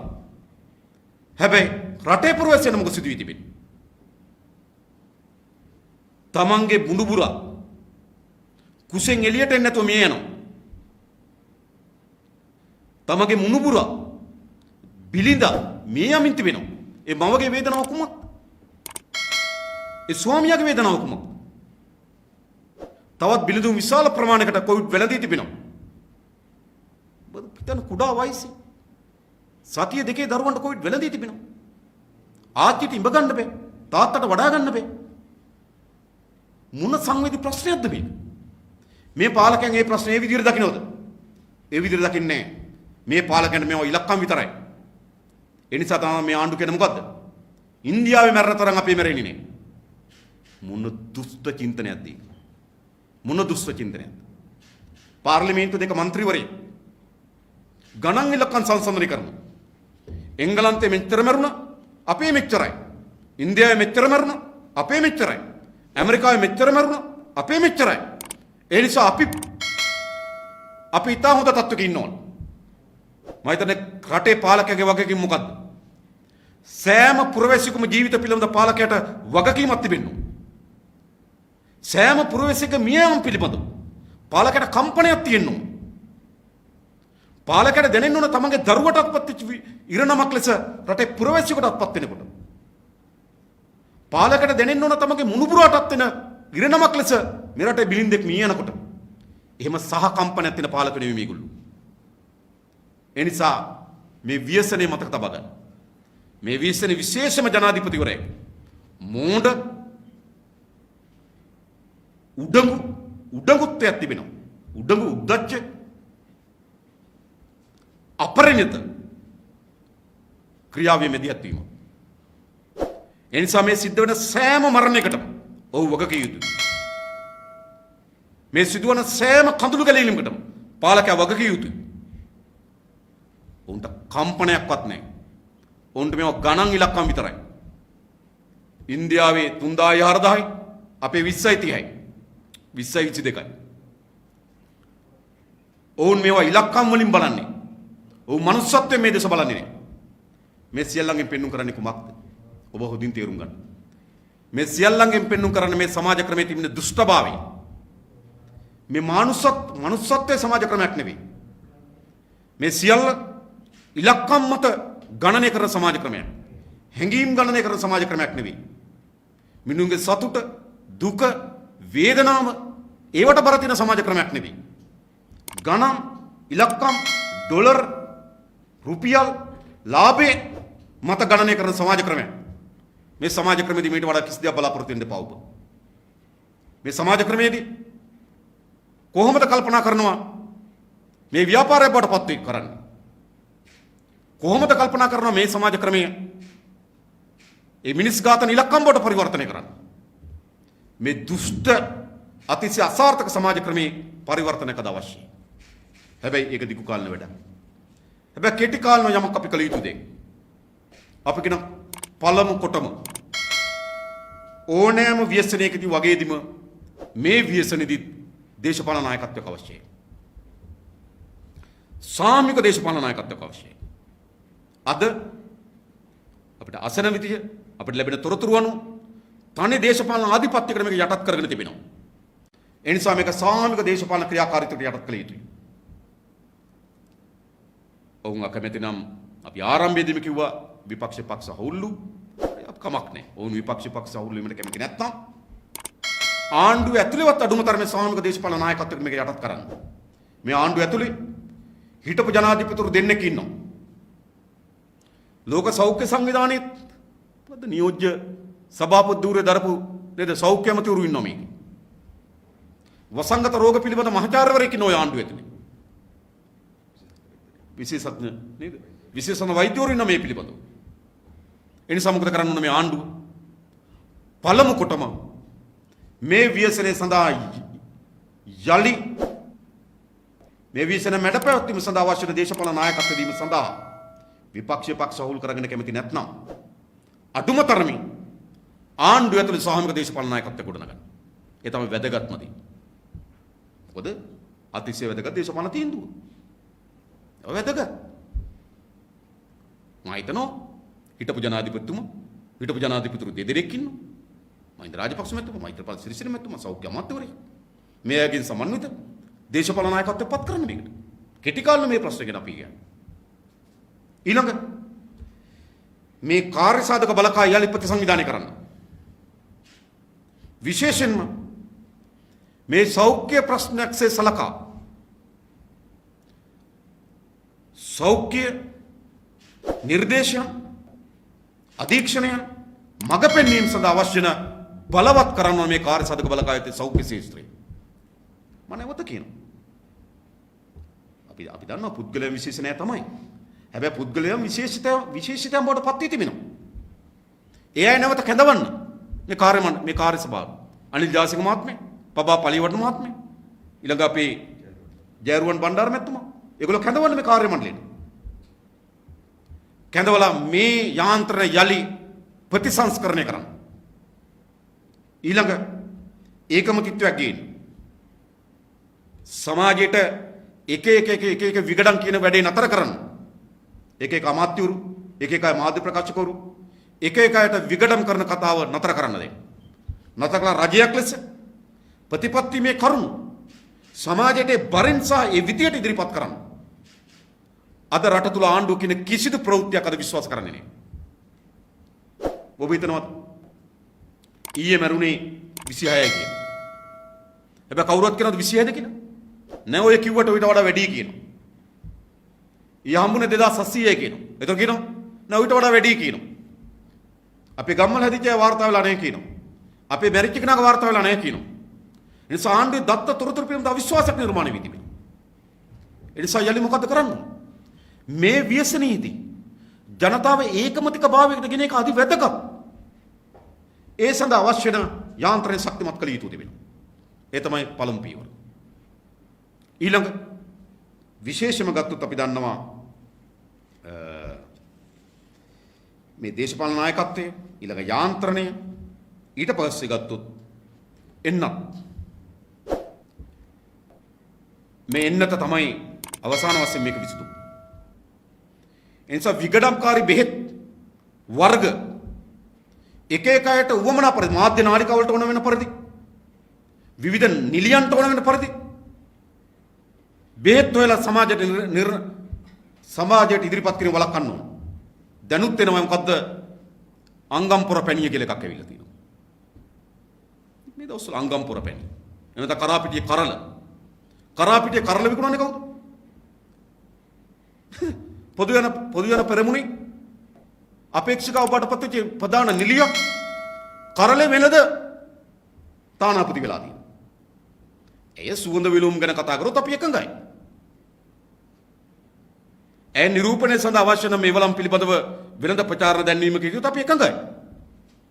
හැබැයි ඒ කොහොමද කරලා නිර්දේශ කරන්නේ? බෙහෙත් නිර්දේශ කරන්නේ. ඒ නිසා මේ තන නැගිටින විගඩම්කාරී ක්‍රියාව නතර කරන්න ඕන. ඔබ දැක්කත් දැන් අංගම්පොර පැණියද මොකද්ද කියන එකේ සෙනග නේද? ඔය කියන දුරක් නැහැ, ඔය තියෙන මාස්ක් නැහැ. මිනිස්සු අසරණ බවට පත් වී තිබෙනවා. ඒ මිනිස්සු මොකද කරන්නේ? වැක්සින් එකක් නැහැ. අනාගත පිළිම සැකයක්. එහා ගෙදරටත් කොවිඩ් ඇවිල්ලා අපිට මොකද්ද වෙන්නේ කියලා අපේක්ෂා බංගත්වයට කඩා වැටලා තිබෙනවා. ඒ නිසා පුරවැසියන් යනවා කියන එක පස්සේ. නිසා ආණ්ඩුවක් ඉන්නවනේ මොකටද? ඒවා නිර්ණායකට ලක් කරන්න. සෑම සොයාගන්න පරීක්ෂණ කරලා සොයාගන්න ලබන සෑම බෙහෙතක්ම සෞඛ්‍ය අමාත්‍යාංශයට ලබා දෙන්න ඕන. සෞඛ්‍ය අමාත්‍යාංශ අදාළ ක්‍රියාවලියක් ඇතුලේ අනුමත කිරීමකින් තොරව විවිධ ප්‍රචාරණ ක්‍රියාවලියට ඇතුළත් කිරීම වළක්වන්න ඕන. ඒ වේගවත් තීරණයක් ගන්න ඕන. ඒ විතරක් නෙවෙයි වැක්සින් එක පිළිබඳව විශාල විද්‍යාත්මක සංවාදයක් සමාජයට ඇති කරන්න ඕන. අද විශාල බියක් ඇති වෙලා තිබෙනවා. සමහර අය යන චීන එක හොඳද? මොකද සාමාන්‍ය මතයක් තියෙනවා චයිනා බඩු බාලයි කියලා. සාමාන්‍ය එහෙම තියෙනවනේ. මම දන්නේ නැහැ වැක්සින් එක ගැන. නමුත් සාමාන්‍ය අපි දන්නව නේද? මොකක් හරි නේද? නිකන් චයිනා පාට් එකක් බයිසිකලෙට චයිනා කෑල්ලක් දැම්ම කිව්වොත් මිනිස්සුන්ට ආය බාල එකක්. ජපාන් එකක් උත් හොඳයි. ඔය වගේ ඔළුව වල හැදිච්ච චිත්‍ර තියෙනවා. ඒ නිසා දැන් පුරවැසියන්ට බයක් ඇවිල්ලා තිබෙනවා. ආ චයිනා එක බාල එකද? අපිට බාල එකද ගහන්න ඉන්නේ. ඒ නිසා විද්‍යාත්මක පැහැදිලි කිරීමක් වුණා රටට. මේ වැක්සින් එක මෙහෙමයි, මේ වැක්සින් එක මෙහෙමයි, මේ වැක්සින් එක මෙහෙමයි. වැක්සින් වල නම් වෙනස් වී තිබුණාට විද්‍යාත්මක වශයෙන් ගත්තොත් මේවා තාහුරු කරලා තිබෙනවා. ඒ නිසා මේ වැක්සින් වල පොදු ජනයාට වෙන බලපෑමේ වෙනසක් නැහැ. නේද? එහෙම විද්‍යාත්මක ප්‍රවේශයක් අවශ්‍යයි. ඒ නිසා අද වැක්සින් පිළිබඳව මොකද වී තිබෙන්නේ? ජනතාව තුළ විවිධ මත නිර්මාණය වී තිබෙනවා. ඒ නිසා ජනතාවට වැක්සින් පිළිබඳ විද්‍යාත්මක අදහසක් යන්න ඕන. ඒ වගේම වැක්සින් ලබා ගැනීම සඳහා ක්‍රමික වැඩපිළිවෙලක් අවශ්‍යයි. එක එක කයිවාරු ගහනවා. මීට මාසයකට කලින් කිව්වා ඖෂධ ඇමති ලක්ෂ 6 ගෙනලා ගහනවා කිව්වා මේ දෙවෙනි මාත්‍රාව. සෞඛ්‍ය ඇමති පාර්ලිමේන්තුවේද කිව්වා. අප්‍රේල් 22 ගහන්න පටන් ගන්නේ දෙවෙනි මාත්‍රකාව. අවසන් වෙන්න තියෙන මේ මාස වෙනකොට අපි දෙවෙනි මාත්‍රාව ගහලා ඉවර කරනවා. කොහො? ප්‍රකාශ විතරයි. ඒවා බයිලා දෙන්න මතක තබා ගන්න. ඒ නිසා දැන් කරන්න ඕන කුමක්ද තියෙන්නේ? දැන් කළ යුතු වන්නේ මෙම වැක්සින් වේගයෙන් ලංකාවට ගෙනීම සඳහා අවශ්‍ය වෙන මැදිහත් වීමක්. ඒක විදේශ අමාත්‍යාංශ කොටස. ඒක සෞඛ්‍ය අමාත්‍යාංශ කොටස. ඒක පර්යේෂකයන්ගේ කොටස. මේ හරහා සම්පූර්ණ කළ යුතු තිබෙනවා. ඊළඟ මේ වැක්සින් ලබා දෙන ක්‍රමවේදය විධිමත් කරන්න. දැන්වත් අඩුම තරමේ. නිකම් ප්‍රාදේශීය ලේකම් කාර්යාලයට යනවා. අහවල් දවසේ මේ කොට්ටාසි ගහනවා කියනවා. පොලිමේ ඇවිල්ලා හිටගෙන ඉන්නවා. ඇවිල්ලා තියෙන 1000යි පොලිමේ 3000යි. ඉතින් පාන්දර 7ට විතර යන පොලිමේ මුලට එනවා. ගහලා ඉවරනකොට පාන්දර හවස 2-3 වෙනවා. මේ අවිධිමත් යාන්ත්‍රණය නතර කරන්න. නතර විධිමත් යාන්ත්‍රණයක් හදන්න. හරි අපිට තියෙන දැන් මේ සාමාන්‍යයෙන් අපිට වැක්සින් ඇවිල්ලා තියෙන මෙච්චර ප්‍රමාණය. එහෙනම් ඒ ප්‍රමාණය ලබා දී හැකි අපිට 60ට වැඩි අයට. නැත්නම් විවිධ නිදන්ගත රෝග තියෙන අයට අපි හරි ඒගොල්ලන්ට දෙන්න. ඕගොල්ලෝ එන්න මොකක් හරි ක්‍රමවේදයක් හදන්න. එය වහම කළ යුතුයි. ඊළඟ විශේෂයෙන් දැඩි සංතරණ සීමාවන්ට යා යුතුයි. දැන් මම දැක්කා දැනට ඒකනම් දිනයක් තිබුණේ අද නැවත ප්‍රකාශ කරලා තියෙනවා අද රාත්‍රී ඉඳන් මොකද පළාත් අතර සංචරණ සීමා නතර කරනවා කියලා. මම හිතනවා ඒ තීන්දුව මාසයකට වඩා ප්‍රමාද තීන්දුවක් කියලා. පෞද්ගලික මට හිතෙනවා. මොකද අප්‍රේල් මාසේ 8 වෙනිදා තමයි පර්යේෂණ ආයතන විසින් කියන්නේ එංගලන්ත වෛරසය ලංකාවට ඇතුළත් වී තිබෙන බව. ඒතර තමයි සැලකිත ප්‍රමාණකින් පළාත් අතර සංවර සීමා වළක්වන නම් අපිට පළාතක් ඇතුළේ මේක සීමා කරගත යුතු තිබුණා. ඒක මීට මාසයකට කලින් ගත යුතු තීන්දුවක්. දැන් අපේ තීන්දුව තියෙන මාසයකට පස්සේ. ඒ නිසා තවදුරටත් පළාත් අතර සංසරණ සීමා පැනවීම ප්‍රමාණවත්ද කියන ගැටලුව තිබෙනවා. එතන සෞඛ්‍ය අංශ ලබා දෙන තීන්දුව තීරණ වලට අනුව දැඩි සංචරණ සීමාවකට යා යුතු තිබෙනවා. ඒ මොකද අපි හැමදාම කියනවා මේකේ වාහකයා මිනිස්සුරුර සංචරණය වීම අවම කර ගැනීම මේකේ වැදගත්. තව තව අය මුහු වීම වැළැක්වීම මේකේ වැදගත්. අනතුරුව වෙළඳී තියන අය හඳුනා ගැනීම, ඔවුන්ගේ ආශ්‍රිතයන් හඳුනා ගැනීම, හඹාගෙන ගොස් මේ නතර කිරීම. ඒ නිසා මොකද වෙන්න ඕන? මේ රෝගය පිළිබඳ ආණ්ඩුවේ ප්‍රවේශය වෙනස් කරන්න ඕන. දැන් වෛරසය පිළිබඳ ආණ්ඩුවේ ප්‍රවේශය මොකක්ද? වෛරසය පිළිබඳ ආණ්ඩුවේ ප්‍රවේශය තමයි කොවිඩ් සමග ජීවත් වෙන්න. ඒක වැරදි. කොවිඩ් සමග ජීවත් වෙනවා නම් මෙහෙම තමයි. ආණ්ඩුවේ කොවිඩ් සමග ජීවත් වෙන්න. කොවිඩ් සමග ජීවත් වෙන්න පුරුදු වෙන්න. ඉතින් කොවිඩ් සමග ජීවත් වෙනවා නම් මෙහෙම තමයි. කොවිඩ් සමග ජීවත් වෙන්න පුරුදු වෙනවා නම් මෙහෙම තමයි. ආණ්ඩුවට අධිෂ්ඨානයක් වෙන මොකද්ද? කොවිඩ් වලින් තොර රටක් හදමු. මේක තමයි ආණ්ඩුව අධිෂ්ඨානය බවට පත් වෙන්නේ. කොවිඩ් වලින් තොර රටක්. එහෙම නැත්නම් කොවිඩ් සමග ජීවත් වෙන්න කිව්වොත් කොයි වෙලාවෙ හරි එනවා කොයි වෙලාවර වැඩි වෙනවා ආය අඩු වෙනවා ආය වැඩි වෙනවා කියයි. කොවිඩ් වලින් තොර රටක්. ඒ සඳහා සියලු යාන්ත්‍රණය කබද කරන්න. මේක ජාතික මෙහෙයුමක් බවට පරිවර්තනය කරන්න. තනි තනි හුදකලා වෙන වෙන සිදුවීම් පිටපස සබා යනවා වෙනුවට ආණ්ඩුව දේශපාලන නායකත්වයේ රාජ්‍ය පරිපාලන යාන්ත්‍රණය අනෙකුත් දේශපාලන ව්‍යාපාර මහජන සංවිධාන මාධ්‍ය ආයතන පොදු පුරවැසියන් සියලු දෙනාම ස්ථිර අධිෂ්ඨානයකට එන්න ඕන ලංකාවෙන් කොවිඩ් තුරන් කරන්න. අන්න ඒ සඳහා අධිෂ්ඨානයකට ජනතාව පෙළගස්සන්න. ඒ සඳහා අධිෂ්ඨානයකට ජනතාව අවදි කරවන්න. එහෙම නැතුව නේද? අර බාල කොවිඩ් සමග ජීවත් වෙමු. දැන් මොකක්ද තියෙන්නේ? ඉතින් මෙහෙම තමයි. කොවිඩ් සමග ජීවත් වෙනවා කියන්නේ මේක. කොවිඩ් සමග ජීවත් වෙනවා කියන එක වැරදි. කොවිඩ් වලින් තොරව ජීවිතයක් කොහොමද අපි ලබා දෙන්නේ? අන්න ඒ සඳහා අවශ්‍ය මෙවලන් ටික සංකීර්ණ කරගන්න. ඒ සඳහා දේශපාලන නායකත්වය කොහොමද ලබා දෙන්නේ? ඒ සඳහා මෙම යාන්ත්‍රණය හදන්නේ කොහොමද? ඒ සඳහා වැක්සින් ක්‍රියාවලිය ශක්තිමත් කරන්නේ කොහොමද? ඒ සඳහා අත්‍යවශ්‍ය දැඩි සංචරණ සීමාවලට යන්න ඕන. ඊට පස්සේ ඒ සංචරණ සීමා හරහා අපි දන්නවා පොදු පුරවැසියා යම් යම් ආර්ථික අපහසුතාවයටපත් වෙනවා. මොකද කරන්නේ? අපි දන්නවා පහුගිය අවුරුද්දේ අපේ රටේ ප්‍රධාන සමාගම් 2019ට වඩා වැඩියෙන් 2020 ලාභ ලබපු සමාගම් තිබෙනවා. ඒ ගොඩක් සමාගම් වල කාර්යභාරයක් තිබෙනවා. ඔවුන්ගේ සමහර විට වාර්ෂික අයවැයලකදී මුදලක් වෙන් කරලා මොකද? සමාජය පිළිබඳව උන්ට තියෙන වගකීමක් තිබෙනවා. මොකද කිසි සමාගමක් පවතින්නේ සමාජයක් නොපවතින්නේ. මිනිස්සු කණ්ඩ නැතුව මැරෙනවා. සමාජයේ විශාල වෛරසෙන් ගිලිගෙන නම් සමාගම් ටික කඩා වැටෙනවා. ඒ නිසා උන්ගේ ලාභයෙන් පංගුවක් මේ අසරණ භාවයට මේම සංචරණ සීමා හරහා අසරණ භාවයට පත්වන පුරවැසියන් සඳහා යොමු කළ යුතුයි. ඒ සඳහා අරමුදලක් හදන්න ඕන. ඒක නිකන් අර පෙට්ටගමේ ගහලා තියෙන අරමුදලක් නෙවෙයි. මම දැක්ක කොවිඩ් අරමුදල ගත්තා. මිලියන 1700 ගණනක් ඇවිල්ලා තියෙනවා. මිලියන 300 ගණනක් වියදම් කරලා තියෙනවා. මරණකොට ගෙදර ගෙනියන්න තියන් ඉන්නත් දන්නේ. එහෙම නෙවෙයි. මිනිස්සුන්ගේ අවශ්‍යතාව සඳහා වේගයෙන්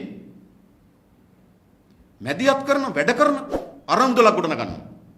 ඒ අරමුදල අධීක්ෂණය සඳහා ඒකට සම්බන්ධ වෙන ව්‍යාපාර සංගම් වල නියෝජිතයන්ගේ සමන්විත අධීක්ෂක මණ්ඩල පත් කරන්න. පත් කරලා විපතර පත් වෙන ජනතාව මුදා ගැනීම සඳහා අරමුදලක් තියෙනවා. ඊළඟ අපේ රටේ නිෂ්පාදන, එළවලු නිෂ්පාදනය, මත්ස්‍ය නිෂ්පාදනය, නිෂ්පාදකයන්ගේ බෙදාහැරීම යාන්ත්‍රණය කඩා වැටෙන්න පුළුවන්. නිෂ්පාදනය කඩා වැටෙනවා, බෙදාහැරීම කඩා වැටෙනවා. මේ බෙදාහැරීම අද ගොඩක් තියෙන්නේ පෞද්ගලික අංශ සතු. නිසා පෞද්ගලික අංශ සහ රාජ්‍ය අංශේ ඒකබද්ධ යාන්ත්‍රණය ගොඩනගන්න ඕන. කොහොමද දඹුල්ලට එළවලු ටික කොළඹට බෙදා හරින්නේ? ඒ සඳහා විධිමත් වැඩ පිළිවෙල සාකච්ඡා කරන්න. ඒ නිසා මෙම සංචරණ සීමා හරහා පුරවැසියන්ට ලක්විය හැකි විපත්දායක තත්ත්වයන් මුණ පැවැත්වීම සඳහා කටයුතු කරන්න. කටයුතු කළ මොකද කළ යුතු වන්නේ? වේගවත් ලෙස මෙම වෛරසය තුරන් කරනවා කියලා තිර අධිෂ්ඨානයකට එන්න ඕන. අපිට ලොකු සහතිකයක් තියෙනවා. මේට හරිම දේශපාලන නායකත්වය දෙන්න පුළුවන්. හරිම කළමනාකරන විදිය මේකට අනුගමනය කරන්න පුළුවන්. පුරවැසියන් අසරණ භාවයටපත් නොවි මෙම කොවිඩ් වසංගතය අපේ රටෙන් තුරන් කරන්න පුළුවන්. මේගොල්ලෝ කියන මොකද්ද? නෑ මේ මොනවා හරි කිව්වොත් ආර්ථිකය වැටේ. ආර්ථිකය වැටෙන්න දෙයක් නෑ, වැටෙමින් යන්නේ. ආර්ථික දැන් වැටෙමින් යන්නේ. ඔබ දන්නවා චීනය ගත්තොත් ආරම්භයේදී දැඩි තීරණ හරහා වැළක්වුවා. ලෝකේම නේද? ලෝකේ මේ වෙලේ 2020 අවුරුද්දේ ආර්ථික වර්ධන වේගය ඍණ 5ක් කියලා ඇස්තමේන්තු කරනකොට ධන 2.6ක් චීනය ලබා ගන්න. ලබාගන්නේ කොහොමද? නිශ්චිත මොහොතේ නිශ්චිත තීන්දුව අරගෙන ඒක වළක්වනවා. ඊට පස්සේ ආර්ථිකයට පුනරුජීවනයක් දෙන්න පුළුවන්. මේක ඇතුලේ ආර්ථිකයත් බේරගෙන කොවිඩුත් බේරගෙන යනවා කියන ගමන බොරුවක්. ඒකෙන් කොවිඩ් බේරෙන්නෙත් නැහැ, ආර්ථිකය බේරෙන්නෙත් නැහැ. දැන් මේ තියෙන්නේ මිනිස් ජීවිතත් නැති කරගනිමින් ආර්ථිකයත් නැති කරගනිමින් යන ගමන. දැන් ඇති විදි වෙන්නේ. ඒ නිසා නව ප්‍රවේශයක් අත්‍යවශ්‍යයි. නව මැදිහත් වීමක් අත්‍යවශ්‍යයි. ගෝඨාභය රාජපක්ෂ ජනාධිපතිවරයාට අපි කියන්නේ කරුණාකරලා දෝලාවෙන් බහින්න. ඔබ දෝලාවේ නැගලා මේ රටේ මිනිස් ජීවිතත් එක්ක මේ සෙල්ලම් කරමින් තිබෙන්නේ. මේ රටේ දරුවන් එක මේ සෙල්ලම් කර දරුවන්ගේ ජීවිතත් එක්ක සෙල්ලම් කරමින් තිබෙන්නේ. අපේ රටේ ගැබිණි අම්මලාගේ ජීවිතත් එක්ක සෙල්ලම් කරමින් තිබෙන්නේ. අපේ රටේ වැඩිහිටි ජනතාවගේ ජීවිතත් එක්ක මේ සෙල්ලම් කරමින් තිබෙන්නේ. කරුණාකර ගෝඨාභය රාජපක්ෂ දෝලාවෙන් බහින්න. මේක සමාජ ව්‍යසනයක්. මේක දේශපාලන පක්ෂ හැටියට පමණක් නෙවෙයි. පුරවැසියන් හැටියට අපිට වගකීමක් තිබෙනවා. අපිට අයිතියක් තිබෙනවා. අපේ කිසිදු අම්මා තාත්තා කෙනෙක් කිසිදු දරුවෙක් මේ ව්‍යසනයේ අනිස්ති ගොදුරු බවට පත් නොවිය යුතුයි. එහෙමයි පාලකයන්ට තිර අධිෂ්ඨානෙන්න ඕන. එහෙමයි පාලකයෝ හැසිරෙන්න ඕන. ඒ සහකම්පන පාලකයන්ට තියෙන්න ඕන. තෙතමනයක් නැති, සහකම්පනයක් නැති, හැඟීම් නැති වියලි මිනිසුන්ට රට පාලනය දෙනවද? රටක් කරන්න පුළුවන්. ඒ බැරි බව තමයි මේ පෙන්눔 කරමින් තිබෙන්නේ. එනිසා අපි නැවත කියන ගෝඨාභය රාජපක්ෂ දෝලාවෙන් පහින්න. බැහැලා අනේකට අහුම්කම් දෙන්න. අනේකාගේ අදහස් Tamanට උරා ගන්න සමත් වෙන්න. මේ ව්‍යසනයට මැදිහත් වෙන්න. ඒ වගේම අපි මේ රටේ පොදු ජනතාවගෙන් ඉල්ලා හිටියේ. ජේ.ආර්. ජයවර්ධන එක කාලයකදී කිව්ව පුරවැසියන්ට තමන්ගේ ආරක්ෂාව තමන් සපයා ගන්න කියලා. අද ගෝඨාභය රාජපක්ෂ ඒක කිව්වේ නැතුවට කරලා තියන්නේ ඒක. හැම පුරවැසියාගේ මත මනසේ ක්‍රියාත්මක වෙමින් තිබෙන කුමක්? අපි ආණ්ඩුව ආරක්ෂා කරයි කියලා කවුරුත් හිතනවද? අපි මේ හදලා තියෙන යාන්ත්‍රණ ආරක්ෂා කරගල හිතනවද? හැම පුරවැසියම ද කල්පනා කරන්නේ මම ආරක්ෂා වෙන්න ඕන. මම උණු වතුර අල්ල ගන්න ඕන. මම කොත්තමල්ලි බොන්න ඕන. මම නේද? එහෙම නෙවෙලා තියෙන්නේ. ඒ නිසා ජේ.ආර්. ජයවර්ධන කිව්වා තමන්ගේ ආරක්ෂාව තමන් සපයා ගන්න කියලා. ගෝඨාභය රාජපක්ෂ මිනිස්සුන්ට එහෙම කරලා තියෙනවද? ඒ නිසා ආරක්ෂාව දාණ්ඩුවේ සපයන්නේ නේ. රැකවරණය දාණ්ඩු වෙන්නේ මේ ව්‍යසනෙන් ගොඩ ගැනීම කියලා ආණ්ඩුව පිළිබඳ විශ්වාසයක් නැහැ. ඒ නිසා ජනතාව විශාල බියකට පත් වෙලා සන්ත්‍රාසයකට පත් වෙලා අපේක්ෂා භංගත්වයට පත් වෙලා ගම්වල ජනතාව ගෙවල් වලට ගිහලා බලන්න කියන මේ නායකයන් දුරකථනකින් අහන්න උන්ගේ ජීවිත කතාව. ඒ නිසා මේ සමාජයේ මේ විපතින් මුදවා ගැනීම සඳහා මැදිහත් වීමක් කළ යුතුයි. දේශපාලන ව්‍යාපාරයකට අපේ පැත්තෙන් උපරිම දායකත්වය ඒ සඳහා අපි ලබා දෙන්න සූදානම්. මේ රටේ පුරවැසියන් ගිල්ලා හටින්නේ අවසානයේදී මේ පාලකයන් ඔබට උරුම කරලා තිබෙන්නේ ඔබේ ආරක්ෂාව ඔබ සපයාගත යුතුයි කියන ස්ථානට ඇවිල්ලා තිබෙනවා. ඒ නිසා පුරවැසියෙක් හැම දිනම තමන්ගේ ආරක්ෂාව තමන් සපයා ගැනීම සඳහා අවශ්‍ය වෙන සෑම ක්‍රියාමාර්ගයක්ම ගන්න කියලා අපි මේ රටේ පුරවැසියන් ගිල්ලා හිටනවා. මොකද ඔබව මේ පාලකයා අත්හැරලා තිබෙන්නේ. ඔබව පිළිබඳ වගකීම මේ පාලකයා අත්හැරලා තිබෙන්නේ. ඔබව පිළිබඳව මේ පාලකයාගේ තිබෙන බැඳීම අත්හැරලා තිබෙන්නේ. ඉතින් මේ කරුණු කීපේ තමයි අපි ඉස්සරහ කරන්නේ යම. කර්ම දීර්ඝ වුණා. මොකද දවස් කීපය කාලයක් අපි මේක නියතව බලන් හිටියා. මේ තත්ත්වෙ මොකද වර්ධනය වෙන්නේ කියලා. නමුත් අපි හිතනවා මේක තීරණාත්මක සම්දිස්ථානයක ඇවිල්ලා තිබෙන්නේ. ඒ නිසා මේ සහතික වශයෙන් ජනතාවගේ ජීවිත බේරා ගැනීම සඳහා මේ සමාජීය ජීවිත බේරා ගැනීම සඳහා අපි දේශපාලන ව්‍යාපාරයකට අපේ හඬ නැගීම අපේ මැදිහත් වීම උපරිම ලෙස කරන්න අපි බලාපොරොත්තු වෙනවා. මේ කරුණු කීපය තමයි අපි ඉදිරිපත් කරන්න තිබුණේ. ඒක අමතරව යමක් අපිට තියෙනවා. දැන් අපි දැක්කා ඊයේ සංකරණ සීමා පනවනවා. දැන් සංකරණ සීමා පනවනවා ඒ සම්බන්ධ මාධ්‍ය මේ ඇත්තටම මොකක්ද මේ ආන්දුවේ මාධ්‍ය වේදනයේ කතරේ කරන විශ්ව අධිවද මේනෝ. ඇත්තම මම කියන්නේ මේ මුළු එකම දැන් මේ අරාජික වෙලා තියෙන්නේ. ඒ කියන්නේ මුළු යාන්ත්‍රණයක් කඩා වැටුනහම මුළු දේම අවුල් සාගතර බවට පත් වුනම ඔක්කොම අවුල්. දැන් මාධ්‍ය නිවේදනයක් ගහනවා පළවෙනි ප්‍රශ්නේ. මාධ්‍ය නිවේදනයේ ප්‍රධාන දේ තමයි ඒ සංචරණ සීමා පටන් ගන්නෙ කවද්ද කියලා. ඇත්තටම අමාරුයි අවසන් වෙන දිනේ කියන්නේ. මොකද මේක දිහා අධීක්ෂණය කරලා තමයි කියන්නේ. හැබැයි මේකේ තියෙන්නේ මොකද්ද? මේ මාධ්‍ය නිවේදනයේ තියෙන අවසන් කරන දිනේ කියනවා. පටන් ගන්න දිනේ අද උදේ දෙකද කියන්නේ. ඉතින් මොන තරම් අපරිණතද? දෙවැනි එක තාමත් භයානකයි මේ තත්ත්වය. ඒ කියන්නේ මම දැක්කා WHO එක චීනයේ එන්නත සඳහා අවසර ලබා දුන්නේ ජනාධිපතිවරයා කතා කරාට පසුව. ඒකේ ප්‍රශ්න දෙකක් පැන නගිනවා. එකක් තමයි පොදු ජනයා තුල මතයක් යනවා. ඒ කියන්නේ WHO කියන සංවිධානයත් ලෝක සෞඛ්‍ය සංවිධානයත් එක් ජනාධිපතිවරුන්ගේ තීරණ අනුව තමයි කටයුතු කරන්නේ. ඒ කියන්නේ අපි දන්න ඕනේ පිළියන්දල වැව්වාම ලොකුගේ අරිනවා. ඒ වගේ තමයි ලෝක සෞඛ්‍ය සංවිධානය. අවසර ලබාඩු දී ඉන්නවා. ජනාධිපති ගෝඨාභය කතා කරපුවම අවසර දෙනවා. එවැනි අදහසක් ලෝක සෞඛ්‍ය සංවිධානය කරේ හැදෙන එක වැරදි. 1. 2. මේ එන්නත කිලිපද විශ්වාසෙ බිඳ වැටෙනවා. ඒතර එන්න මොකද්ද? එන්නත හොඳ නෑ. ජනාධිපති කිව්ව නිසා දුන්නා. මගේ නෙම දීලා නැහැ. හරිද? නමුත් පුරවැසියන් තුල හැදෙන චිත්‍රය ඒක. එන්නත දැන් අපි දන්නවනේ මේ දැන් ඔය අපේ සාමාන්‍ය ගත්තම ජනාධිපතිවරයා ගමකට ගිහපුවාම කැලේ කපනවා. නීති අදාළ නැහැ. ජනාධිපතිවරයා කිව්වම කැලේ කපනවා. ඔහොමනේ පහුගිය දවස්වල තිබුණේ. එතකොට එනවා මේ එතකොට කැලේ කපන්න නීතියක් නැහැ. හැබැයි ජනාධිපතිවරයා කිව්ව නිසා කපනවා. වැක්සින් එකත් හොඳ නැහැ. හැබැයි ජනාධිපතිවරයා කිව්ව නිසා දෙනවා. ඒකෙන් ජනතාවට යන මේ වැක්සින් එක කිප්පලොන්ද දෙන සැකේ. ඒ වගේම මම දැක්ක තවත් තිබුණා මේ වැක්සින් එක අද ඉඳන් දෙන්න ආරම්භ කරනවා. චීන වැක්සින් එක. හැබැයි ඊයේ වෙනකොටත් මම දැක්ක ගොඩක් තැන්වල වැක්සින් එක දෙන්න පටන් ගත්තා. ඒ නිසා මම හිතන්නේ අර ඒක තමයි මම කිව්වේ. ඒ කියන්නේ ජනතාවට විශ්වාසවන්ත ලෙස දත්ත තොරතුරු ලබා දීම මෙවැනි ව්‍යසනයකදී වැදගත්. ඒතර තමයි ජනතාව ඒකමතියකට එන්න පුළුවන්. දැන් ඔය ප්‍රශ්නේ දුනා සමහර අය හිතන්න පුළුවන් නෑ ඔය ජනාධිපතිවරයා ලකුණු දාගන්න කියන්නේ නැති. නේද? දැන් ඔය සමහර අය හිතන දැන් WHO සංවිධානය ඒ ඉදිරිපත් වෙලා තියෙන ලේඛන මත තමයි අවසර දෙන්නේ නැත්තේ. ජනාධිපතිවරයාත් ඊට කලින් දවසේ කතා කරන්නේ නැති. එදා හරි. දැන් සාමාන්‍ය මේ කුකුලා හඬනන උදේට කුකුලා හිතනවා කුකුලා හඬන නිසා තමයි ඉර පායන්නේ කියලා. අන්න ඒ වගේ වැඩක් මේක.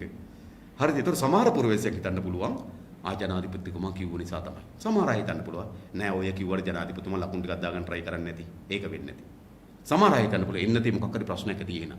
ජනාධිපතිතුමා කියලා තමයි බේරගන්නේ. ඒ නිසා මොකද කියන්නේ? පොදු ජනතාව ඒකමතියකට එන එක වළකිනවා මේ වගේ ප්‍රකාශවල. එවැනි ලාභ හරිද? දේශපාලන වාසි අත්පත් කර ගැනීම සඳහා කරන බාල දේශපාලන හේතු කොටගෙන පුරවැසියන් අතර ව්‍යාකූලත්වයක් නිර්මාණය වෙනවා. මෙම ප්‍රශ්නේදී අත්‍යවශ්‍ය ව්‍යාකූලත්වයේ නෙවෙයි මේ ප්‍රශ්නේදී අවශ්‍ය ඒකමතික භාවය. පොදු සමාජයට ඒකමතික පණිවිඩයක් ලබා දිය යුතුයි. ඒකම කිව්වම පිළියන්දර තත්ත්වය. පිළියන්දර තත්ත්වය අපි දැක්කා සම්මුඛතා කට්ටියට ඕක කියනවා. මේ තත්ත්වය ඇතිවීමට මගේ බලපෑමක් නෑ මේ සෞඛ්‍ය අංශ තමයි වගේ කියන්නේ. මම කිව්ව පරිදි අරින්න ඕනේ නෑ කියලා. අන්තිමට ඔහු මගේ සෞඛ්‍ය අංශ තමයි මේක තව කියන්න ඕනේ. දැන් පිළියන්දර තත්ත්වය මේකට බැරම් කියලා ඒ කාර්යාලයෙන් ප්‍රකාශ කරනවා. මේ ඇත්තටම මේ වගේ දේවල් සිදු වෙන මොන දේවල්ද? එවැනි වෛරස් වසංගතයකදී රටේ ජනතාව තුළ විශ්වාසය ඇතිවන අන්දමට තමයි සියලු දේවල් ක්‍රියාත්මක කළ යුතු වන්නේ.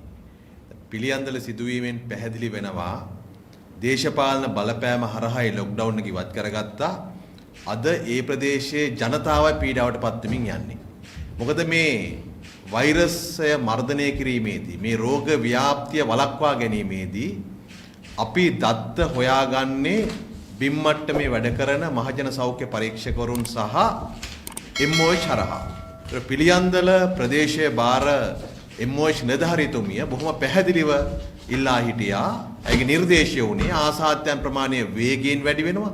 ඒ වගේම පිළියන්දල පොදු වෙළඳපොලේ ව්‍යාපාර කටයුතු කරපු අවුරුදු 40ක පමණ කෙනෙක් හදිසියෙම මිය යනවා. පසුව හොයා ගන්නවා කොරෝනා නිසා මිය යන්නේ කියලා. මේ සියලු තත්ත්වයන් සලකලා තමයි ඇය කොළඹ දිස්ත්‍රික්කයේ බාර ප්‍රාදේශීය සෞඛ්‍ය සේවා අධ්‍යක්ෂවරයාට ඉල්ලන්නේ ඒ ප්‍රදේශය ලොක්ඩවුන් කරන්න කියලා. ඉතින්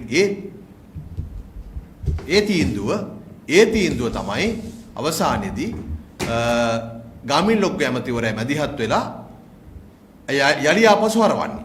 දැන් බොහොම පැහැදිලි ඒ ප්‍රදේශයේ වේගයෙන් ආසාදිතයන් හමු වෙනවා.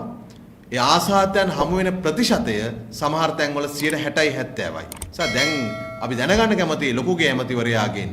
ඔහු කිව්වනේ මේ පොදු වෙළඳපොලේ වෙළඳන් කිව්වා මට මේක අරින්න කියලා.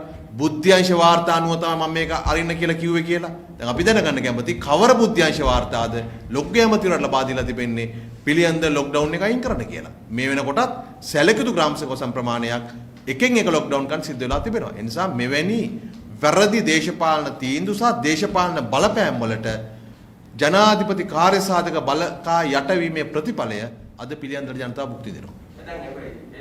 කමිටුවේ නිර්දේශනා තිබුණා කියන්නේ මේ ඒක ගැටකේවා ගෙනියලා තිබ්බා. ඒක කමිටුවක්ද අහන්නේ මොකක්ද වෙලා තියෙන්නේ මෙතන? ඇත්තටම මේ වගේ වෙලාවක වසංගතයේ වේගයෙන් පැතිරෙන වෙලාවක අපේ සෞඛ්‍ය අංශවල සෞඛ්‍ය අධ්‍යක්ෂ ජෙනරාල්වරයාගේ ඉඳලා පහළම මට්ටමේ සුළු සේවකයා දක්වා මේ යාන්ත්‍රණයට දායක යුතු වෙලාවක කොහේරි ප්‍රදේශයක් ලොක්ඩවුන් කරලා ඉවත් කරාම ඒ පිළිබඳව යලි සලකා බලන්නට සෞඛ්‍ය අමාත්‍යාංශයේ නියෝජ්‍ය අධ්‍යක්ෂවරු ඇතුළු කණ්ඩායමක් යවන්න සිදුවීමම මේ යාන්ත්‍රණය කරපු බරපතල හානියක්. මේ වෙලාවේ එවැනි ශ්‍රමයේ අපතේ යැවීමක් කරන්නට අපේ සෞඛ්‍ය පද්ධතිය ප්‍රමාණවත් නැහැ. නිසා දැන් වෙලා තිබෙන්නේ මොකද්ද? දේශපාලන තීන්දුවට අනුව තමන්ගේ ප්‍රකාශයන් විවිධ ආකාරයෙන් කරන්නට සෞඛ්‍ය බලධාරීන්ට බල කළා තිබෙනවා. ඒකෙන් ඔවුන්ගේ විශේෂඥභාවයත් ඔවුන්ගේ පළපුරුද්දත් හැල්ලුවට ලක් වෙන එකයි සිද්ධ වෙන්නේ. නිසා ලොකුගේ ඇමතිවරයා හෝ රටේ දින ජනාධිපතිවරයා ගන්න දේශපාලන තීන්දුව සාධාරණීකරණය කරන තැනකට මත දක්වන්න ගියොත් එම සෞඛ්‍ය අංශයේ බලධාරීන් මේ වැඩේ කරන්න හම්බෙන්නේ නැහැ. ඒකෙන් බලන මට්ටමේ ඉන්න කණ්ඩායම වල යම් සගතියක් වුණා කියලා පිළිගන්නේ නැද්ද?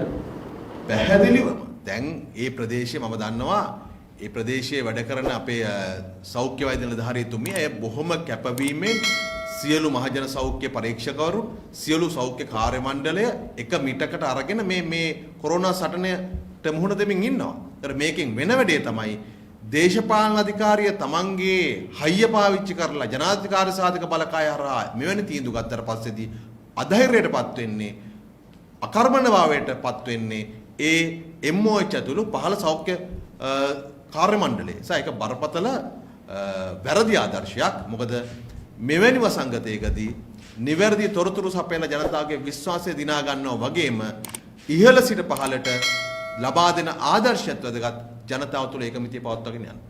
දැන් මීට වෙනත් ප්‍රශ්නයක් දැන් මේ අපි දකිනවා මේ දැන් මීට දැන් මේ වෙනකොට මේ ගැසට් සම්බන්ධ ප්‍රශ්න මේ ගැසට් රිවර්ස් වෙනවා. නැවතත් තව ගැසට් දෙකක් ඒ සම්බන්ධයෙන් කතා බහට ලක් වෙනවා මේ රසායනික පොහොර තහනම සහ ෆාම් ඔයිල් සම්බන්ධයෙන්.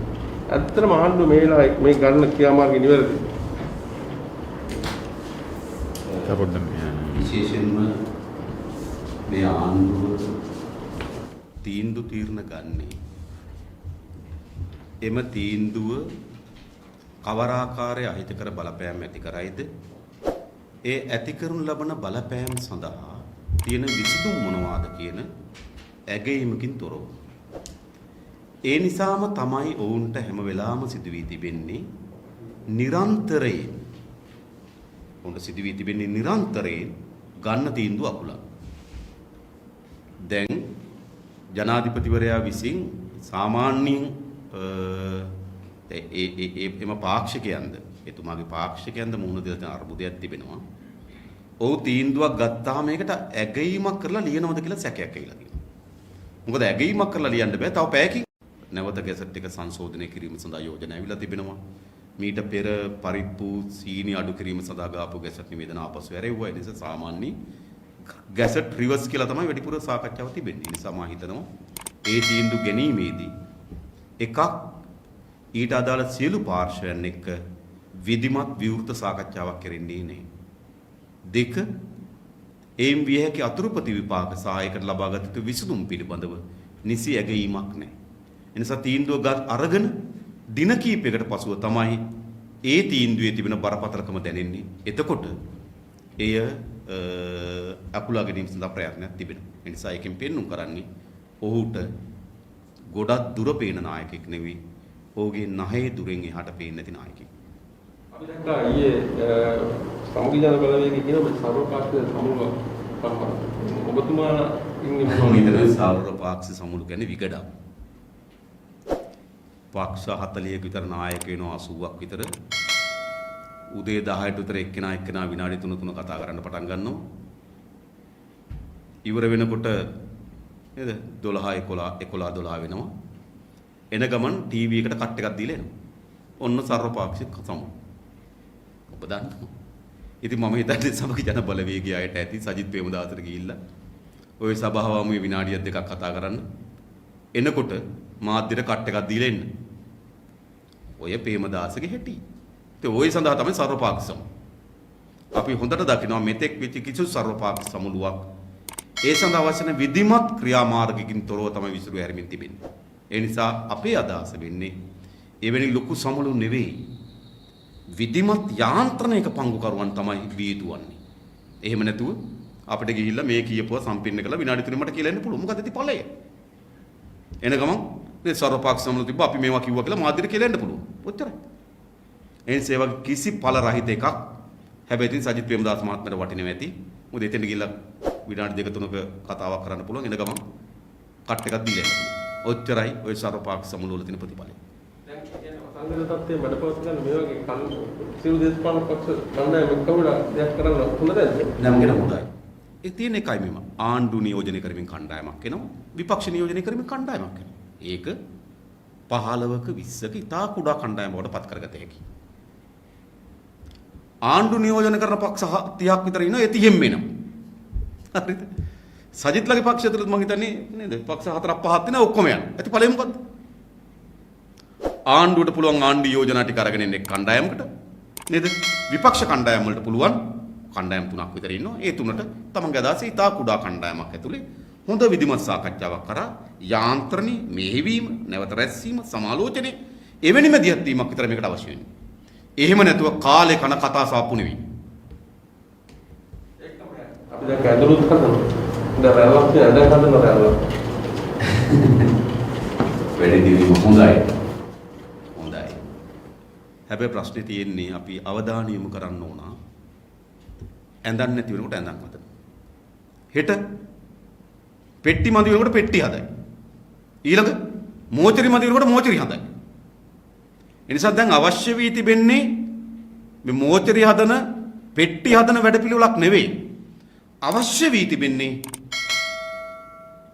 මෙම වෛරසයේ ව්‍යාප්ත වීම මැඩ පැවැත්වීම සඳහා වැඩපිළිවෙලක්. මේ මැඩ පැවැත්වීම සඳහා ඇඳන් වල යම් අවශ්‍යතාවයක් තිබෙනවා නම් ඒක සපේන එක වෙනම දෙයක්. හැබැයි මූලික ලෙස හැදිය යුතු කොහොමද? මේ වෛරසයේ මැඩ පැවැත්වීම වැළැක්විය යුතුයි. මැරෙන ප්‍රමාණය නතර කළ යුතුයි. ඒ සඳහා සැලැස්මක් හදලා ඒ සැලැස්මේ සම්පූර්ණ කළ යුතු කොටස් ලෙස තමයි සම්පූර්ණ කළ යුතු වන්නේ. එහෙම නැතුව නේද? දොස්තර මාතෘුණ දැනගහගෙන ලෙඩා බලන ඇඳන් නෙවෙයි. සාමාන්‍ය දොස්තර මාතෘුණ නේද? ඔබ දන්නවා ඇඳකට යන හිටගෙන යන්නේ. ඉතින් මම දැනගහගෙන ලෙඩ බලන්න වෙන්නේ. ඉතින් එහෙම ඇඳන් නම් නෙවෙයි අවශ්‍ය වෙලා තියෙන්නේ. එහෙනම් බොහොම ස්තුතියි සියලු දෙනාටම ටිකක් වෙලාව ගියා නේද? අපි අවසන් කරගන්න.